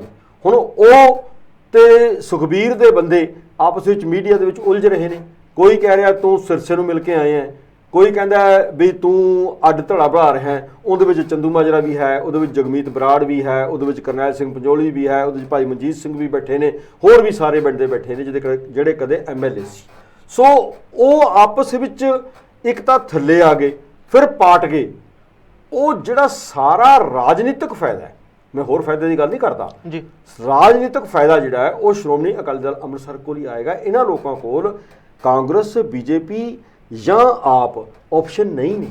ਇਹਨਾਂ ਕੋਲ ਆਪਸ਼ਨ ਜਿਹੜੀ ਹੈ ਉਹ ਸਿਮਰਨਜੀਤ ਸਿੰਘ ਮਾਨ ਦੀ ਪਾਰਟੀ ਸ਼੍ਰੋਮਣੀ ਅਕਾਲੀ ਦਲ ਅੰਮ੍ਰਿਤਸਰ ਹੀ ਹੈ। ਸੋ ਇਸ ਕਰਕੇ ਮੈਂ ਕਹਿੰਦਾ, ਪਰ ਅਸੀਂ ਮਿਹਨਤ ਕਰਾਂਗੇ, ਅਸੀਂ ਲੱਗੇ ਹੋਏ ਹਾਂ। ਤੇ ਮੈਨੂੰ ਪਟਿਆਲਾ ਮਿਲਿਆ ਪਾਰਲੀਮੈਂਟ, ਮੈਂ ਉਹਦੇ 'ਚ ਮੀਟਿੰਗਾਂ ਮੇਰੀਆਂ ਚੱਲ ਰਹੀਆਂ ਨੇ ਤੇ ਅੱਗੇ ਤੋਂ ਹੋਰ ਤੇਜ਼ ਕਰਨੀਆਂ ਪੈਣਗੀਆਂ। ਜੀ ਪ੍ਰੋਫੈਸਰ, ਮੈਂ ਅਖੀਰ ਤੁਹਾਨੂੰ ਇੱਕ ਗੱਲ ਪੁੱਛਾਂਗਾ। ਜਦ ਵੀ ਕੋਈ ਪਾਰਟੀ ਹਾਰਦੀ ਹੈ ਤਾਂ ਅਖੀਰ ਦੇ ਵਿੱਚ ਨਾ ਉਹ ਸਾਰਾ ਜੋ ਗੱਲ ਕਿ ਦੋਸ਼ੀ ਹੈ, ਜ਼ਿੰਮੇਵਾਰ, ਉਹ ਈਵੀਐਮ ਮਸ਼ੀਨ ਨੂੰ ਬਣਾ ਦਿੰਦੀ ਹੈ। ਤੇ ਅੱਜ ਚਾਹੇ ਉਹ ਤੁਹਾਡੀ ਪਾਰਟੀ ਹੋਵੇ, ਹੈ ਨਾ, ਮਾਨ ਸਾਹਿਬ ਵੀ ਕਹਿ ਚੁੱਕੇ ਨੇ ਕਿ ਮੈਨੂੰ ਈਵੀਐਮ ਹਰਾ ਦਿੰਦੀ ਹੈ, ਚਾਹੇ ਉਹ ਰਾਹੁਲ ਗਾਂਧੀ ਨੇ, ਚਾਹੇ ਉਹ ਕੇਜਰੀਵਾਲ, ਜਿੰਨੀ ਪਾਰਟੀਆਂ ਦੇ ਜਿਹੜੇ ਕਿ ਹੈੱਡ ਨੇ, ਉਹ ਸਾਰੇ ਅਖੀਰ ਦੇ ਵਿੱਚ ਹਾਰਨ ਤੋਂ ਬਾਅਦ ਈਵੀਐਮ ਨੂੰ ਦੋਸ਼ੀ ਬਣਾ ਦਿੰਦੇ ਨੇ। ਜੋ ਇੱਕ ਪਟੀਸ਼ਨ ਮਾਮਲਾ ਦਰਜ ਹੋਣਾ ਸੀ ਸੁਪਰੀਮ ਕੋਰਟ ਦੇ ਵਿੱਚ, ਉਹ ਖਾਰਜ ਕਰ ਦਿੱਤੀ ਕਿ ਪਟੀਸ਼ਨ ਸੁਪਰੀਮ ਕੋਰਟ ਦੇ ਵੱਲੋਂ ਕਿ ਉਹ ਬੈਲਟ ਪੇਪਰ 'ਤੇ ਚੋਣਾਂ ਹੋਣ। ਫਿਰ ਹੁਣ ਦੋਸ਼ੀ ਕੌਣ ਹੋਊਗਾ? ਮੈਂ ਇਹ ਗੱਲ ਕਹਿਣਾ ਕਿ ਬੇਸ਼ੱਕ, ਜਿਵੇਂ ਮੈਨੂੰ ਹਜੇ ਮੈਂ ਪੂਰੀ ਖਬਰ ਨਹੀਂ ਪੜ੍ਹੀ, ਸੁਪਰੀਮ ਕੋਰਟ ਨੇ ਇਹ ਫੈਸਲਾ ਦੇ ਦਿੱਤਾ ਵੀ ਈਵੀਐਮ ਨਹੀਂ ਹਟਣਗੀਆਂ, ਜਿਸ ਤਰ੍ਹਾਂ ਦਾ ਕੋਈ ਵਰਡਿਕ ਆਈ ਹੈ, ਜਿਵੇਂ ਮੈਨੂੰ ਪਤਾ ਲੱਗਿਆ ਇਹੀ ਵਰਡਿਕ ਹੈ। ਹਾਂ, ਉਹ ਸਾਡਾ ਜਿਹੜਾ ਸੰਘਰਸ਼ ਹੈ, ਫਿਰ ਵੀ ਅਸੀਂ ਚਾਹੁੰਦੇ ਹਾਂ ਕਿ ਈਵੀਐਮ ਜਿਹੜੀਆਂ ਨੇ ਉਹ ਹਟ ਜਾਣੀਆਂ ਚਾਹੀਦੀਆਂ ਨੇ, ਬੈਲਟ ਪੇਪਰ ਰਾਹੀਂ ਹੋਣਾ ਚਾਹੀਦਾ ਹੈ। ਕਿਉਂਕਿ ਜਿਹੜਾ ਇਲੈਕਟ੍ਰੋਨਿਕ ਸਿਸਟਮ ਹੈ, ਜਿਹੜੇ ਮੁਲਕ ਈਵੀਐਮ ਮਸ਼ੀਨਾਂ ਬਣਾਉਂਦੇ ਨੇ ਉਹ ਵੀ ਈਵੀਐਮ ਰਾਹੀਂ ਵੋਟਾਂ ਨਹੀਂ ਪਾਉਂਦੇ। ਅਮਰੀਕਾ ਬਹੁਤ ਵੱਡੀ ਡੈਮੋਕ੍ਰੇਸੀ ਹੈ, ਇੰਗਲੈਂਡ ਬਹੁਤ ਵੱਡੀ ਡੈਮੋਕ੍ਰੇਸੀ ਹੈ। ਅਮਰੀਕਾ ਵਿੱਚ ਤਾਂ ਲੋਕਾਂ ਦੀ ਗਿਣਤੀ ਵੀ ਜ਼ਿਆਦਾ ਹੈ, ਜੋ ਕਹਿਣ ਵੀ ਜ਼ਿਆਦਾ ਗਿਣਤੀ ਹੈ, 35 ਕਰੋੜ ਲੋਕ ਅੱਜ ਅਮਰੀਕਾ ਦੇ ਵਿੱਚ ਰਹਿੰਦੇ ਨੇ, ਉਹ ਵੀ ਬੈਲਟ ਰਾਹੀਂ ਪੇਪਰ ਵੋਟ ਪਾਉਂਦੇ ਨੇ। ਅਸੀਂ ਚਾਹੁੰਦੇ ਹਾਂ ਕਿ ਠੀਕ ਹੈ ਸੁਪਰੀਮ ਕੋਰਟ 'ਚ ਫਿਰ ਵੀ ਰਿਵਿਊ ਪਟੀਸ਼ਨ ਵੀ ਹੋ ਸਕਦੀ ਹੈ, ਅਸੀਂ ਵੀ ਸੁਪਰੀਮ ਕੋਰਟ ਨੂੰ ਇਹ ਬੇਨਤੀ ਕਰਾਂਗੇ। ਫਿਰ ਵੀ ਅਸੀਂ ਸਤਿਕਾਰ ਕਰਦੇ ਹਾਂ ਉਹਨਾਂ ਦੇ ਮਤਲਬ ਕਿ ਫੈਸਲੇ ਦਾ, ਸਤਿਕਾਰ ਕਰਦਿਆਂ ਹੋਇਆਂ ਵੀ ਅਸੀਂ ਰਿਕੁਐਸਟ ਕਰਦੇ ਹਾਂ ਕਿ ਫਿਰ ਵੀ ਵਿਚਾਰੋ ਕਿ ਈਵੀਐਮ ਦੀ ਜਗ੍ਹਾ ਤੇ ਬੈਲਟ ਪੇਪਰ ਰਾਹੀਂ ਘੱਟੋ ਘੱਟ ਜੇ ਭੁਲੇਖਾ ਹੀ ਹੈ ਸਾਡੇ ਵਰਗਿਆਂ ਦਾ, ਉਹ ਭੁਲੇਖਾ ਤਾਂ ਦੂਰ ਹੋ ਜਾਊਗਾ ਜੀ। ਦੇਖੋ ਫੈਸਲਾ ਇੱਕ ਅੱਡ ਚੀਜ਼ ਹੈ, ਪਰ ਭੁਲੇਖਾ ਅੱਜ ਵੀ ਬਰਕਰਾਰ ਹੈ। ਵਾਮਨ ਮਹਿਸ਼ਰਾਮ ਨੇ ਸੁਪਰੀਮ ਕੋਰਟ ਤੱਕ ਇਹ ਲੜਾਈ ਲੜੀ ਹੈ ਜਿਹੜੀ ਤੁਸੀਂ ਅੱਜ ਕਹਿੰਦੇ ਹੋ ਨਾ, ਇਹਦੇ ਵਿੱਚ ਵਾਮਨ ਮਹਿਸ਼ਰਾਮ ਇੱਕ ਵੱਡੀ ਧਿਰ ਹੈ ਜਿਹੜੇ ਕਿ ਦਲਿਤ ਭਾਈਚਾਰੇ ਨੂੰ ਰਿਪਰੈਜ਼ੈਂਟ ਕਰਦੇ ਨੇ, ਮੂਲ ਨਿਵਾਸੀ ਉਹ ਕਹਿੰਦੇ ਨੇ, ਜੇ ਉਹਨਾਂ ਨੂੰ ਰਿਪਰੈਜ਼ੈਂਟ ਕਰਦੇ ਨੇ, ਉਹਨਾਂ ਵੱਲੋਂ ਇਹ ਲੜਾਈ ਬਹੁਤ ਸ਼ਿੱਦਤ ਦੇ ਨਾਲ ਸਮਝਾਈ ਵੀ ਗਈ ਹੈ ਤੇ ਲੜੀ ਵੀ ਗਈ ਹੈ। ਸੋ ਮੈਂ ਤਾਂ ਫਿਰ ਵੀ ਇਸ ਖਬਰ ਤੋਂ ਬਾਅਦ ਵੀ ਇਹੀ ਬੇਨਤੀ ਕਰਾਂਗਾ ਕਿ ਸਾਨੂੰ ਲੀਗਲ ਜਿਹੜੀ ਲੜਾਈ ਹੈ, ਸੰਘਰਸ਼ ਹੈ, ਉਹ ਫਿਰ ਵੀ ਰਿਵਿਊ ਪਟੀਸ਼ਨ ਦੇ ਤੌਰ ਤੇ ਈਵੀਐਮ ਦੇ ਵਿੱਚ ਪਾਉਣਾ ਚਾਹੀਦਾ, ਕਿਉਂਕਿ ਇਹ ਵੱਡੀ ਧਿਰ ਪਾ ਸਕਦੀ ਹੈ। ਅਸੀਂ ਉਹਨਾਂ ਦੇ ਮੁਕਾਬਲੇ ਬਹੁਤ ਛੋਟੀ ਧਿਰ ਹਾਂ ਜੀ, ਵੋਟਾਂ ਦੇ ਪੱਖੋਂ, ਪੈਸੇ ਦੇ ਪੱਖੋਂ, ਸੋਰਸਿਸ, ਕਿਉਂਕਿ ਅੱਜ ਕੱਲ੍ਹ ਸੁਪਰੀਮ ਕੋਰਟ 'ਚ ਵਕੀਲ ਵੀ ਕਈ ਲੱਖ ਰੁਪਈਏ ਦੇ ਵਿੱਚ ਕਰਨਾ ਪੈਂਦਾ। ਸਾਡੇ ਵਰਗੀਆਂ ਛੋਟੀਆਂ ਧਿਰਾਂ ਸਿੱਧੇ ਰੂਪ 'ਚ ਤਾਂ ਨਹੀਂ ਜਾ ਸਕਦੀਆਂ, ਪਰ ਅਸੀਂ ਵੱਡੀਆਂ ਧਿਰਾਂ ਦੇ ਨਾਲ ਉਸ ਧਿਰ ਵਾਲੇ ਪਾਸੇ ਖੜਦੇ ਹਾਂ ਜਿਹੜਾ ਬੈਲਟ ਪੇਪਰ ਤੇ ਵੋਟ ਪਾਉਣਾ ਚਾਹੁੰਦਾ ਹੈ। ਜੀ ਪ੍ਰੋਫੈਸਰ ਮਹਿੰਦਰ ਸਾਹਿਬ, ਬਹੁਤ ਬਹੁਤ ਧੰਨਵਾਦ। ਤੁਸੀਂ ਕਾਫੀ ਵਿਸ਼ਲੇਸ਼ਣ ਦਿੱਤੇ ਨੇ, ਤੁਸੀਂ ਇਹ ਵੀ ਲੋਕਾਂ ਦੇ ਭੁਲੇਖੇ ਕੱਢਦੇ ਨੇ ਕਿ ਅਸੀਂ ਟਕਰਾਅ ਦੀ ਸਥਿਤੀ ਨਹੀਂ ਪੈਦਾ ਕਰ ਰਹੇ। ਦੂਜਾ, ਤੁਹਾਡੀ ਇੱਕ ਖਾਸੀਅਤ ਹੈ ਕਿ ਤਿੱਖੇ ਸਵਾਲਾਂ ਨੂੰ ਤੁਸੀਂ ਆਪਣੇ ਬੜੇ ਖੋਸਤੇ ਨਾਲ, ਬੜੇ ਵਧੀਆ ਢੰਗ ਨਾਲ ਤੁਸੀਂ ਦਰਸ਼ਕਾਂ ਦੇ ਅੱਗੇ ਰੱਖ ਦਿੰਦੇ ਹੋ। ਸ਼ੁਕਰੀਆ। ਤੇ ਲੋਕਨਾਥ ਟੀਵੀ ਦੇ ਦੇਖ ਰਹੇ ਦਰਸ਼ਕਾਂ ਨੂੰ ਤੁਸੀਂ ਜੋ ਆਪਣੇ ਵਿਚਾਰ ਅੱਜ ਦਿੱਤੇ ਨੇ, ਉਹ ਬਹੁਤ ਸਾਡਾ ਮਕਸਦ ਇਹੀ ਹੁੰਦਾ ਕਿ ਸਿਰਫ ਮੁੱਢਲੀਆਂ ਜਾਣਕਾਰੀਆਂ ਨਹੀਂ, ਹਰੇਕ ਇਸ਼ੂ ਦੇ ਉੱਤੇ ਗਹਿਰਾਈ ਦੇ ਨਾਲ ਆਪਾਂ ਵਿਚਾਰ ਅੱਗੇ ਰੱਖੀ ਜਾਈਏ ਤਾਂ ਕਿ ਕੋਈ ਕਿਸੇ ਚੀਜ਼ ਦਾ ਸਿੱਟਾ ਨਿਕਲ ਸਕੇ। ਤਾਂ ਅਸੀਂ ਇੱਕ ਸਿੱਟਾ ਕੱਢਣ ਦੀ ਕੋਸ਼ਿਸ਼ ਕੀਤੀ ਹੈ ਕਿ ਤਿਰੰਗੇ ਦੇ ਨਾਲ ਕੋਈ ਉੱਦਾਂ ਸਿੱਧੇ ਤੌਰ ਤੁਹਾਡਾ ਕੋਈ ਟਾਕਰਾ ਨਹੀਂ ਹੈਗਾ, ਕੋਈ ਉੱਦਾਂ ਦਾ ਵਿਰੋਧ ਨਹੀਂ ਹੈ, ਤੁਸੀਂ ਆਪਣਾ ਇੱਕ ਪੱਖ ਰੱਖਦੇ ਹੋ। ਤੇ ਬਹੁਤ ਬਹੁਤ ਧੰਨਵਾਦ ਲੋਕਨਾਥ ਟੀਵੀ ਦੇਖਣ ਤੁਹਾਡਾ ਨਾਲ ਜੁੜਨ ਦੇ। ਦੀਪਨ ਜੀ, ਤੁਹਾਡਾ ਖਾਸ ਕਰਕੇ ਲੋਕਨਾਥ ਜਿਹੜਾ ਚੈਨਲ ਹੈ, ਇਹਨਾਂ ਦਾ ਬਹੁਤ ਸ਼ੁਕਰਗੁਜ਼ਾਰ ਹਾਂ ਕਿ ਮੈਨੂੰ ਲੋਕਾਂ ਦੇ ਰੂਬਰੂ ਕੀਤਾ ਤੇ ਲੋਕਾਂ ਨੂੰ ਮੈਂ ਜ਼ਰੂਰ ਕਹਾਂਗਾ ਕਿ ਆਪਣੇ ਦਿਲ ਦੀ ਆਵਾਜ਼ ਲੋਕਨਾਥ ਟੀਵੀ ਦੇ ਜਦੋਂ ਪ੍ਰੋਗਰਾਮ ਚੱਲੇ ਆਪਣੇ ਕਮੈਂਟਸ ਰਾਹੀਂ ਉਹ ਜ਼ਰੂਰ ਫੀਡਬੈਕ ਦਿਓ ਤਾਂ ਜੋ ਅਸੀਂ ਵੀ ਬਹੁਤ ਕੁਝ ਸਿੱਖਦੇ ਹਾਂ ਤੁਹਾਡੇ ਕਮੈਂਟਸ ਤੋਂ। ਸਾਰਿਆਂ ਦਾ ਫਿਰ ਵੀ ਮੈਂ ਧੰਨਵਾਦ ਤੇ ਰਿਣੀ ਹਾਂ। ਬਹੁਤ ਬਹੁਤ ਸ਼ੁਕਰੀਆ ਜੀ। ਤਾਂ ਲੋਕਨਾਥ ਦੇਖ ਰਹੇ ਦਰਸ਼ਕਾਂ ਤੋਂ ਇਜਾਜ਼ਤ ਲਵਾਂਗੇ। ਜਿੱਦਾਂ ਕਿ ਦਰਸ਼ਕ, ਸਾਡਾ ਮਕਸਦ ਹੈ ਕਿ ਕੋਈ ਸਨਸਨੀ ਫੈਲਾ ਕੇ ਜਾਂ ਕੋਈ ਤੁਹਾਨੂੰ ਇੱਕ ਮੁੱਢਲੀ ਜਾਣਕਾਰੀ ਦੇ ਕੇ ਨਹੀਂ, ਬਲਕਿ ਸਹੀ ਐਕਸਪਰਟ ਨੂੰ ਬੁਲਾ ਕੇ ਇੱਕ ਵਿਸ਼ਲੇਸ਼ਣ ਕਰਕੇ ਇੱਕ ਤੱਥ ਤੁਹਾਡੇ ਅੱਗੇ ਰੱਖਿਆ ਜਾਵੇ, ਜੋ ਕਿ ਅਸੀਂ ਆਪਣਾ ਕੰਮ ਕਰ ਰਹੇ ਹਾਂ। ਦਰਸ਼ਕੋ, ਹੁਣ ਤੁਹਾਡੇ ਤੋਂ ਇਜਾਜ਼ਤ ਲਵਾਂਗੇ। ਧੰਨਵਾਦ। ਲੰਬਾ ਹੋ ਗਿਆ ਬਈ, ਕਾਫੀ ਮੈਨੂੰ ਲੱਗ ਰਿਹਾ ਹੋ ਗਿਆ।